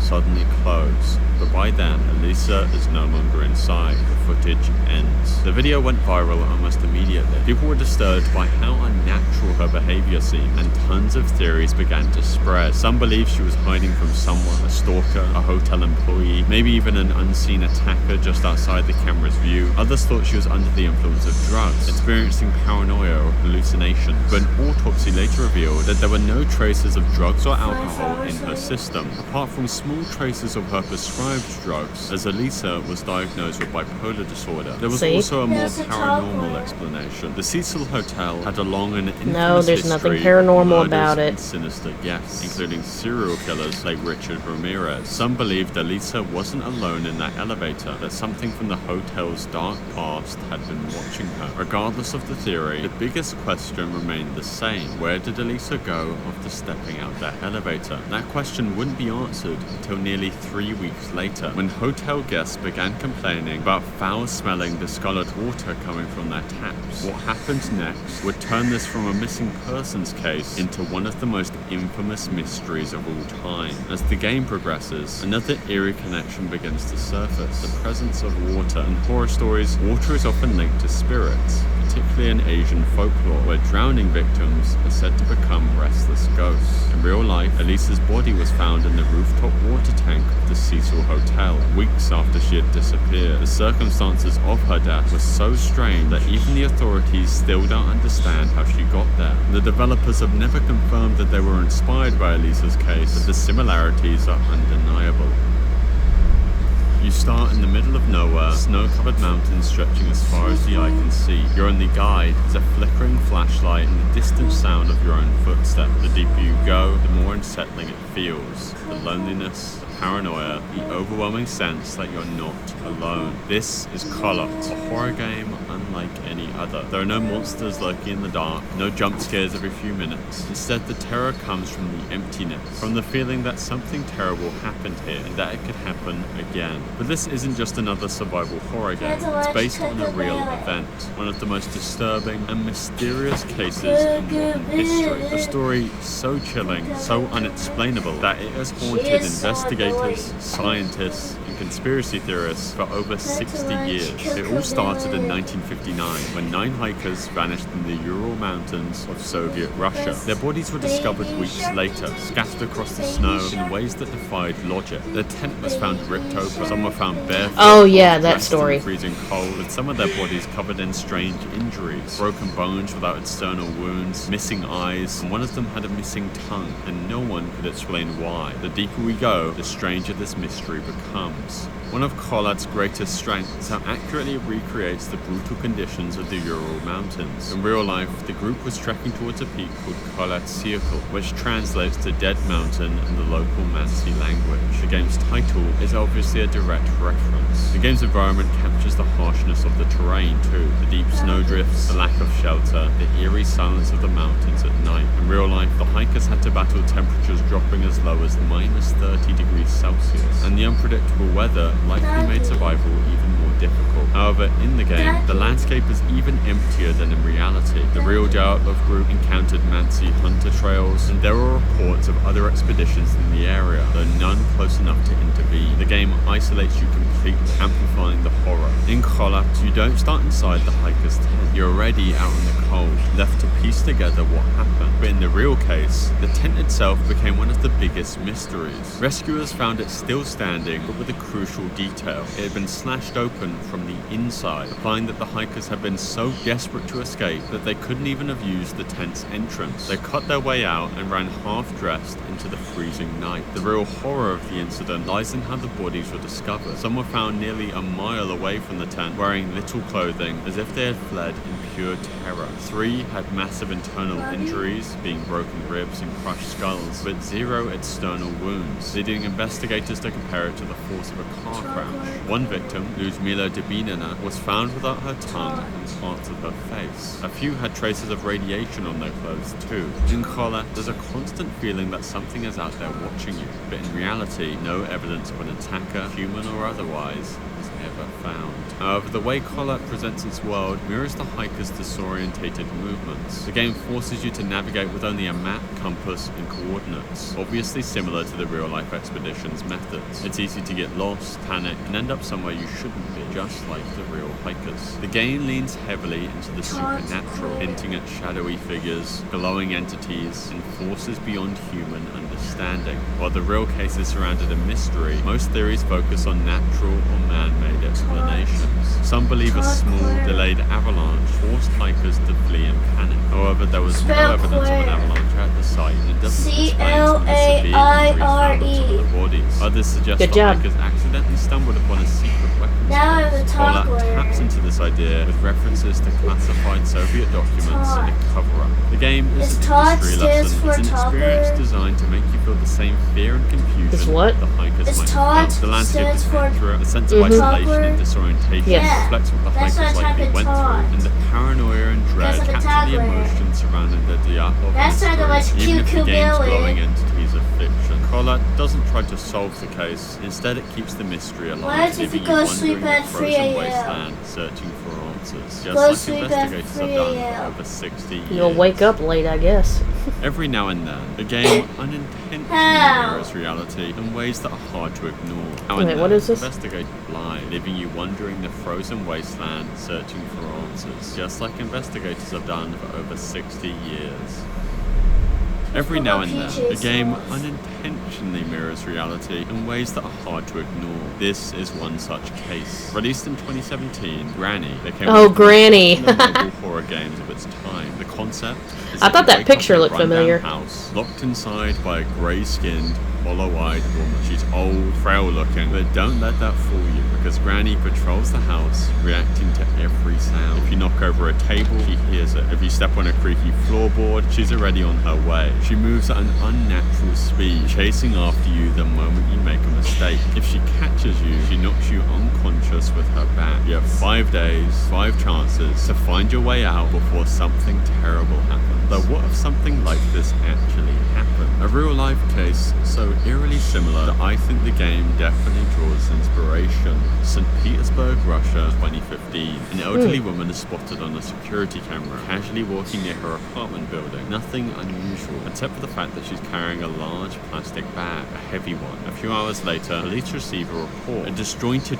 torso had been found near a pond. No head, no arms, no legs, just a torso. It doesn't take long for authorities to track down a suspect, and when they knock on her apartment door, they find Tamara Samsonova, a 68-year-old woman sitting calmly in her chair like nothing had happened. But when police search her apartment, they uncover something out of a nightmare. dozens of handwritten diaries filled with detailed notes about murder. Casual entries describing how and when she murdered people as if it were a routine part of her life. They found plastic bags filled with rotten flesh hidden around the building. Oh my Some gosh. reports even suggest that she may have even eaten parts of her victims. One diary entry dated September 2003 reads, "I killed my tenant Volodya, put the pieces of his body in plastic bags, and threw them away in different parts of Ruzensky district." Another entry from March 2015 details the murder of Valentina Ulanova, a 79-year-old woman she'd been living with at the time of her arrest. Valentina had been her friend, but according to Tamara's diary, she had become too difficult to live with. Tamara's solution to the little problem was to crush a handful of sleeping pills into her food, wait for her to lose consciousness, grab a hacksaw, and I think you can imagine the rest. When questioned by the police, Tamara never showed any remorse. At times she smiled and even laughed when describing what she had done. The media quickly gave her the name the Granny Ripper, a woman who had spent years luring people into her home and making sure they never left. I personally think the similarities between Granny and the Granny Ripper are too bizarre to ignore. Both are old women living alone in decaying homes with something deeply wrong beneath the surface. Both trap people inside their own homes, one trapping victims in the game, the other in real life. The video game Granny keeps a crossbow in her house, a small but crucial tool that players can use to fire tranquilizer darts at her. If you manage to hit her, she collapses and stays unconscious for 2 minutes, giving you a chance to escape. In real life, Tamara Samsonova didn't need a crossbow. She allegedly dosed her victims in much the same way, sedating them so they couldn't fight back. Just like the game's tranquilizer, her method didn't kill immediately. It only made her victims helpless, ensuring they had no chance to run. Then there's the most unsettling part, the unnatural quality they both share. In the game, Granny moves with disturbing speed and aggression, something that you wouldn't expect for someone so old. And yet in real life, Tamara Samsonova was much the same. Despite her age,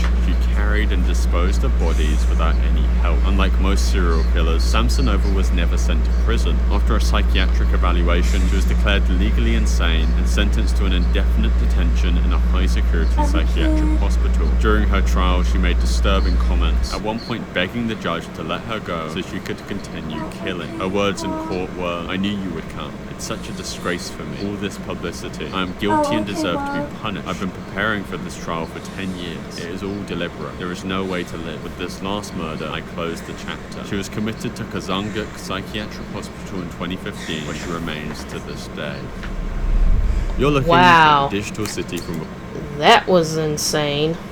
above. The streets are filled with people, some just walking around, others moving with purpose. At first glance, everything might seem peaceful, but hidden amongst the crowd are terrorists, figures marked by the game as threats. Your job is very simple: stop them. September 12th, a toy world presents you with one tool, a missile launcher. There's no score, no levels, no game over screen. You just click to fire, and your missile strikes the target. But the explosion doesn't just hit the terrorist, it spreads.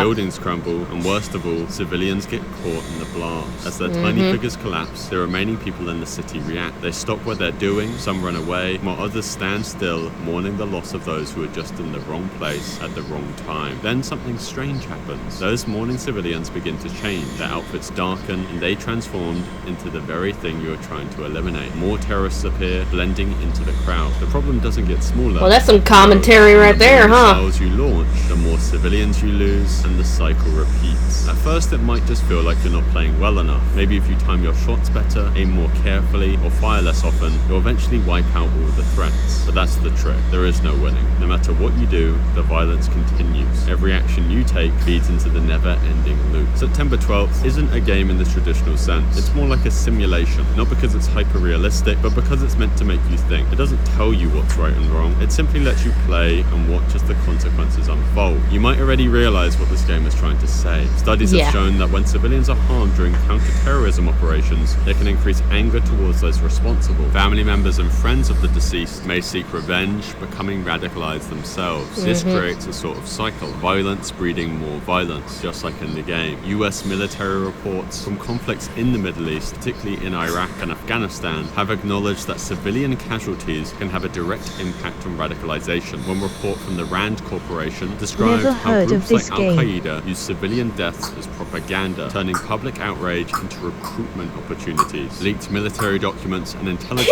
reports, like the 2012 joint report by Stanford and NYU titled Living Under Drones, highlighted a familiar cycle. For every terrorist killed, civilians caught in the crossfire can fuel resentment, therefore potentially leading to new recruits joining extremist groups. Studies have found that airstrikes, whilst eliminating immediate threats, can sometimes increase long-term radicalization. The same concept plays out in September 12.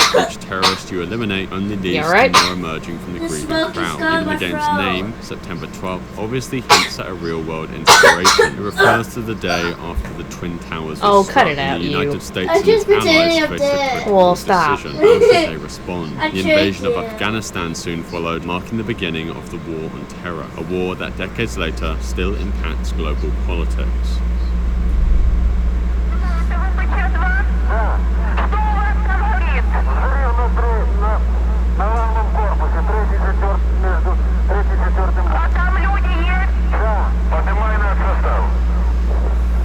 Chernobylite takes place in one of the most unusual and dangerous places on Earth, the Chernobyl exclusion zone. This is an 100 square mile area in northern Ukraine that was evacuated after a major nuclear accident in 1986.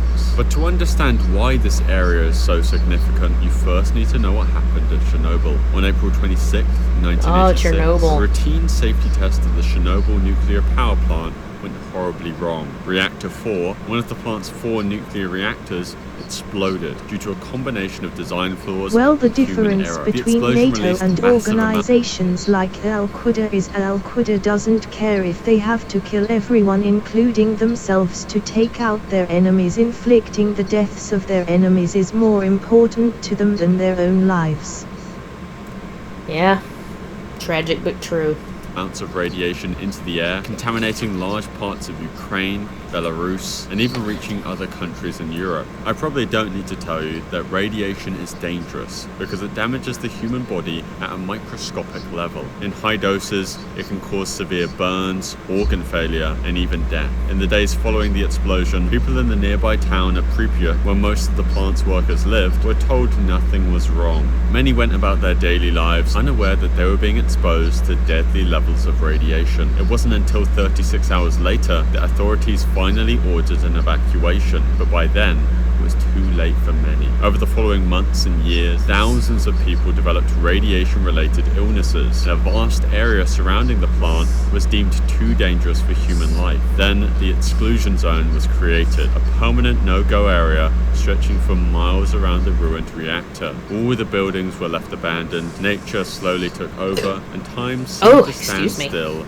in the remains of the town. What's even more eerie is that some of the places in the game no longer exist in reality. Over time, many of Chernobyl's buildings have collapsed due to weather, neglect, and radiation damage. In Chernobylite, they remain frozen in time, offering a look into the past that is slowly disappearing. The exclusion zone may seem like an abandoned wasteland, but it still has life. Over the years, nature has reclaimed much of the area. The small number of self-settlers, people who refused to leave or later returned, continue to live there. Creating a game set in the Chernobyl exclusion zone is one thing, but actually going there is another. But for the team behind Chernobylite, accuracy was everything. They didn't just want to imagine what the zone looked like, they wanted to capture it exactly as it is. So instead of relying on old photos or satellite imagery, they went in themselves, bringing with them cutting-edge technology and a mission to recreate the real Chernobyl like never before. To achieve their goal, the developers used 3D photogrammetry, a technique that allows them to scan real-world objects and environments to create incredibly detailed digital models. They walked through the ruins of Pripyat, abandoned villages, and even the remains of the power plant itself, taking thousands of photos from every angle. These images were then processed to build one-to-one digital recreations of actual locations, making Chernobylite one of the most visually accurate portrayals of the exclusion zone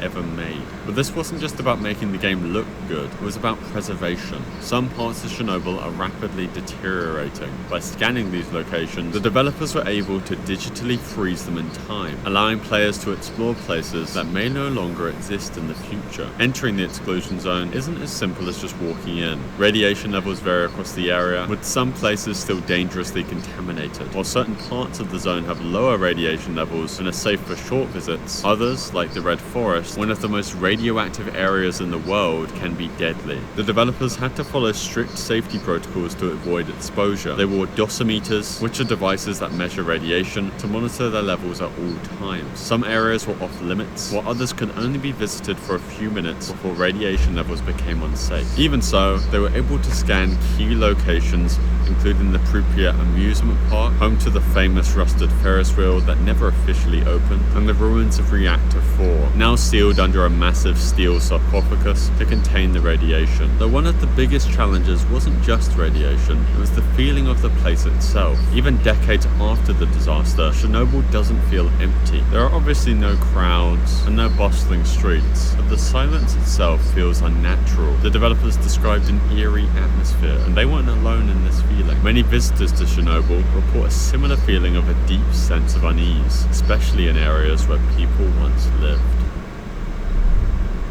Fears to Fathom is different. Unlike Fears games that to Fathom. known cases or urban legends, Fears to Fathom builds its episodes from real-life accounts submitted by ordinary people. These aren't famous cases from history, and they're not the kind of stories that make national news. Instead, they're personal experiences, moments of terror that people have lived through and have never forgotten. Some of these stories were first posted on forums, Reddit threads, or YouTube channels dedicated to real horror stories, like Mr. Nightmare. The first episode, Home Mr. Alone, Nightmare is mentioned. the perfect example. The story follows a 14-year-old boy named Miles, left alone for the night while his mother is away. At first, everything seems fine. He follows his usual routine, grabbing food, watching telly, and chatting with a friend online. But then, something feels off.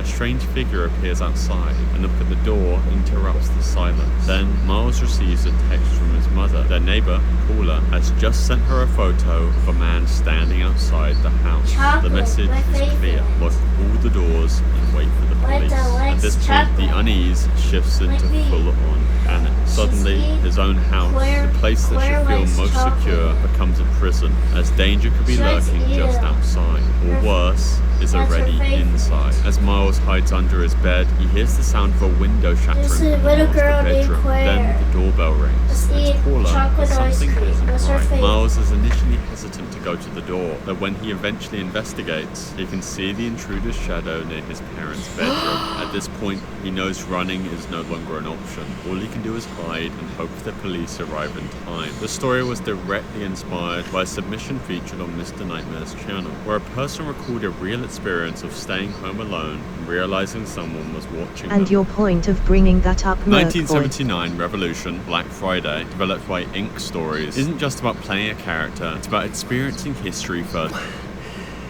It had to do with that game, one of the games that the dude was talking about. That was the point. You step into the shoes of Reza Shirazi, a young photojournalist returning home to Iran, only to find himself caught in the middle of a revolution. Armed with just a camera, you navigate the streets of Tehran, capturing the protests, the fear, and the violence unfolding around you. But in a world where taking the wrong photo can mean imprisonment or worse, every decision you make because carries of the real fact weight. that The a lot entire of the game is media based that brings it up in those games never mentions that fact. Yeah. on real events from 1978 to 79, and the people of Iran rose up against their ruler, the Shah of Iran. The game's creator, Navid Konsari, isn't just some random developer trying to tell a political story. He actually lived through the Iranian Revolution as a child. His first-hand memories, combined with interviews from over 40 real-life survivors, activists, and former prisoners, help shape the game's brutal realism. Unlike other games based on historical events, Black Friday doesn't just Acts of reference violence the are like recreates spreading it. What and makes it telling more lies. unique is its gameplay. Instead of They combat, the escalate. game focuses on choice-based storytelling, similar to Telltale games like The Walking Dead. Dialogue trees force you to make split-second decisions, lie to a soldier and risk it in court, tell the truth and betray your And friends. growth. Every action has consequence, and often there's no right answer. But despite its focus on personal decisions, the game never lets you forget the bigger picture. The world around you is deeply immersive, built on real historical details. Protesters chant slogans that were actually shouted in 1979. Government propaganda plays over radios, echoing the Shah's desperate attempts to maintain control. And the photographs you take in game are based based on real images captured during the revolution, bringing history to life in a way textbooks never could. For many players, this is probably their first real introduction to what happened in Iran, and for others, especially those who lived through it, the game was almost too real. In fact, it was so powerful that the Iranian government outright banned it. But what made it so controversial, and why was this revolution so dangerous to talk about, even decades later? On September 8th, 1978, the streets of Tehran were filled with hope and fear. Thousands of Iranians had gathered in Jaleh Square to protest against the rule of Shah Mohammad Reza Pahlavi, demanding the end to his dictatorship. They were unarmed, chanting slogans, holding banners, and standing together in defiance of a government they believed was corrupt and oppressive. What they didn't know was that they were about to walk into a massacre, one that would change the course of history. The Shah had already declared martial law the night before. Public demonstrations had been outlawed, and anyone who defied the ban would be dealt with by force. But the people still came. Protesters filled the square in the early morning hours, believing they had the right to speak out. The Iranian military was already waiting for them. Soldiers blocked the exits surrounding the crowd. Then the order came. Open fire. Machine guns tore through the crowd, sending protesters screaming and running in every direction. People collapsed in the streets, bodies piling up as bullets rained down. Witnesses reported seeing soldiers shooting indiscriminately, gunning down men, women, and even children. Some tried to flee, but the military had already telling a seen small white lie and then it grows into a huge ass false whopper. If it continues unchecked it grows more and more drastic. Kinda like how 16 houses on a suburban street can get turned into 69 homes on a street corner. This game. Okay. Why not real life? Because that's a game and this is real life. Oh. Build off escape routes, traffic I close my eyes, and killing I zones. don't wanna Estimates go. vary, but historians believe between 88 and 300 Hang on, people bro, I were can't killed get off. that I day, need- with hundreds more injured. The Iranian government initially tried to downplay the violence, claiming only a handful of casualties, but the truth was impossible to hide. Survivors shared their stories, and photojournalists, risking their lives, captured images of the bodies left in the street. Yeah, This was the because moment that it's changed like a ghost. everything. Up until this point, the revolution had been gaining momentum, and it still felt like there was a chance for reform, awaiting a How the hell were we at negotiate with the 480p? government. Black Friday erased that hope. For many Iranians, it was proof that the Shah would rather kill his own people than listen to them. The massacre radicalized the revolution. Protests became larger, angrier, and even more restless. People who had once supported the Shah turned against him overnight. Even members of the military, shaken by what they had been ordered to do, began to defect. In just a few months, the Iranian government would be on the verge of collapse. In 1979 revolution, Black Friday, the horrific event plays out in chilling detail. As Reza Shirazi, the player, is thrown into the middle of the massacre, forced to dodge bullets, capture the chaos with their camera, and witness the horror firsthand. The game doesn't exaggerate what happened. If anything, it tones it down compared to the real thing. But one thing is certain, Black Friday was no accident. The Iranian government saw the protest as a direct threat, and they responded with brute force. Whether it was an international massacre or a desperate act to maintain control, it backfired. Instead of stopping the revolution, fueled it. Many of the photos taken in the game are based on real historical images, and the game even shows side-by-side comparisons of Reza's photos with their real-life counterparts. Journalists in 1979 were monitored, arrested, and even killed for their work. The game doesn't shy away from showing this reality, forcing players to face the consequences of their choices, just as the Unchecked photojournalists violent had to do at acts the of time. aggression One of the or most terrifying escalation, assaultive and combative behaviors escalate the same way. It may start out with them throwing punches at someone, but if unchecked it's only a matter of time before weapons start getting involved and it turns life-threatening. When people perpetuate that stuff. True words. aspects of 1979 revolution is its depiction of Savak, the Shah's secret police. They are everywhere, watching, listening, waiting for any excuse to detain and interrogate you. And this wasn't an exaggeration. Savak was very real, and it was one of the most feared intelligence agencies of its time. Established with the help of the CIA and Mossad, Savak specialized in surveillance, censorship, and brutal interrogation techniques. Thousands of political prisoners suffered at their hands. The game's depiction of torture, imprisonment, and forced confessions is based based on survivor testimonies, some of which describe conditions far worse than what the game allows players to witness. Many Iranians during this time lived in constant fear of being reported to Savak. A casual conversation could be twisted into an act of treason, and once someone was taken in for questioning, there was no guarantee that they would ever be seen again. The game's most haunting sequence is its depiction of Black Friday itself, the day the Iranian soldiers opened fire on the protesters in Jala Square. Everything from the layout of the square to the way the crowd moves and reacts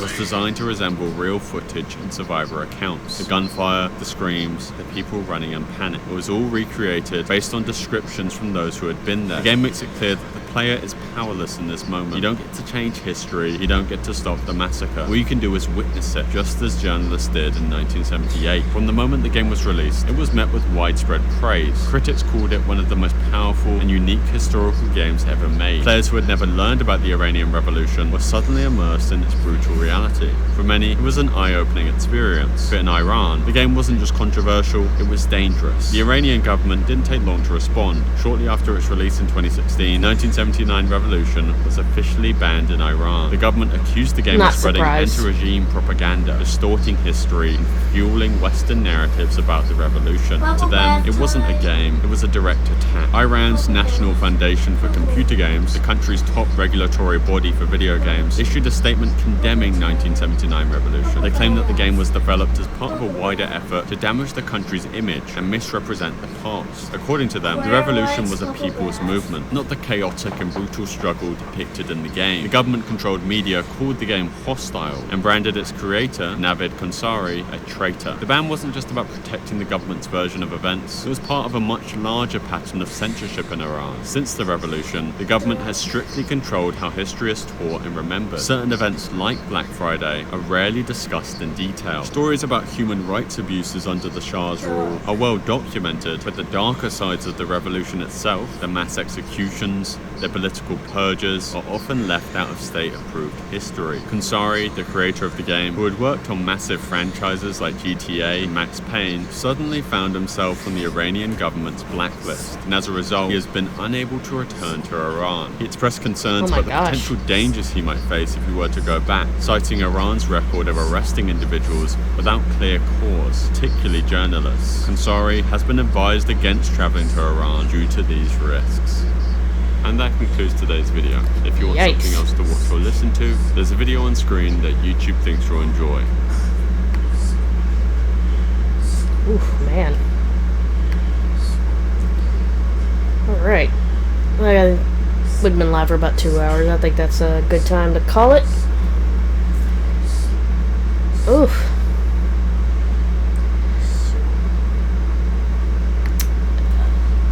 It wasn't so much creepy today as it was kind of dark, but you know, I guess that also counts.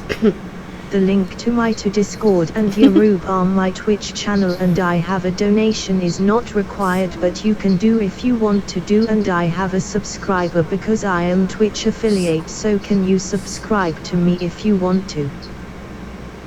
Yeah, what they said. Alright, let's find somebody to raid. Alright, who's live right now?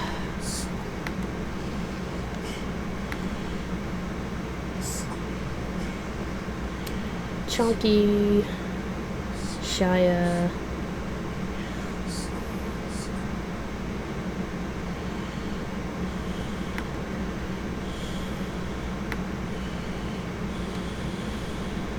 oh, let's see about this one. Can I raid them? We'll find out.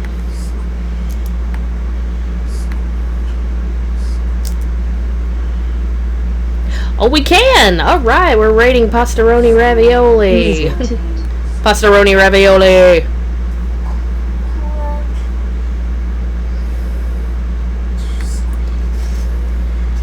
We're just gonna say... What?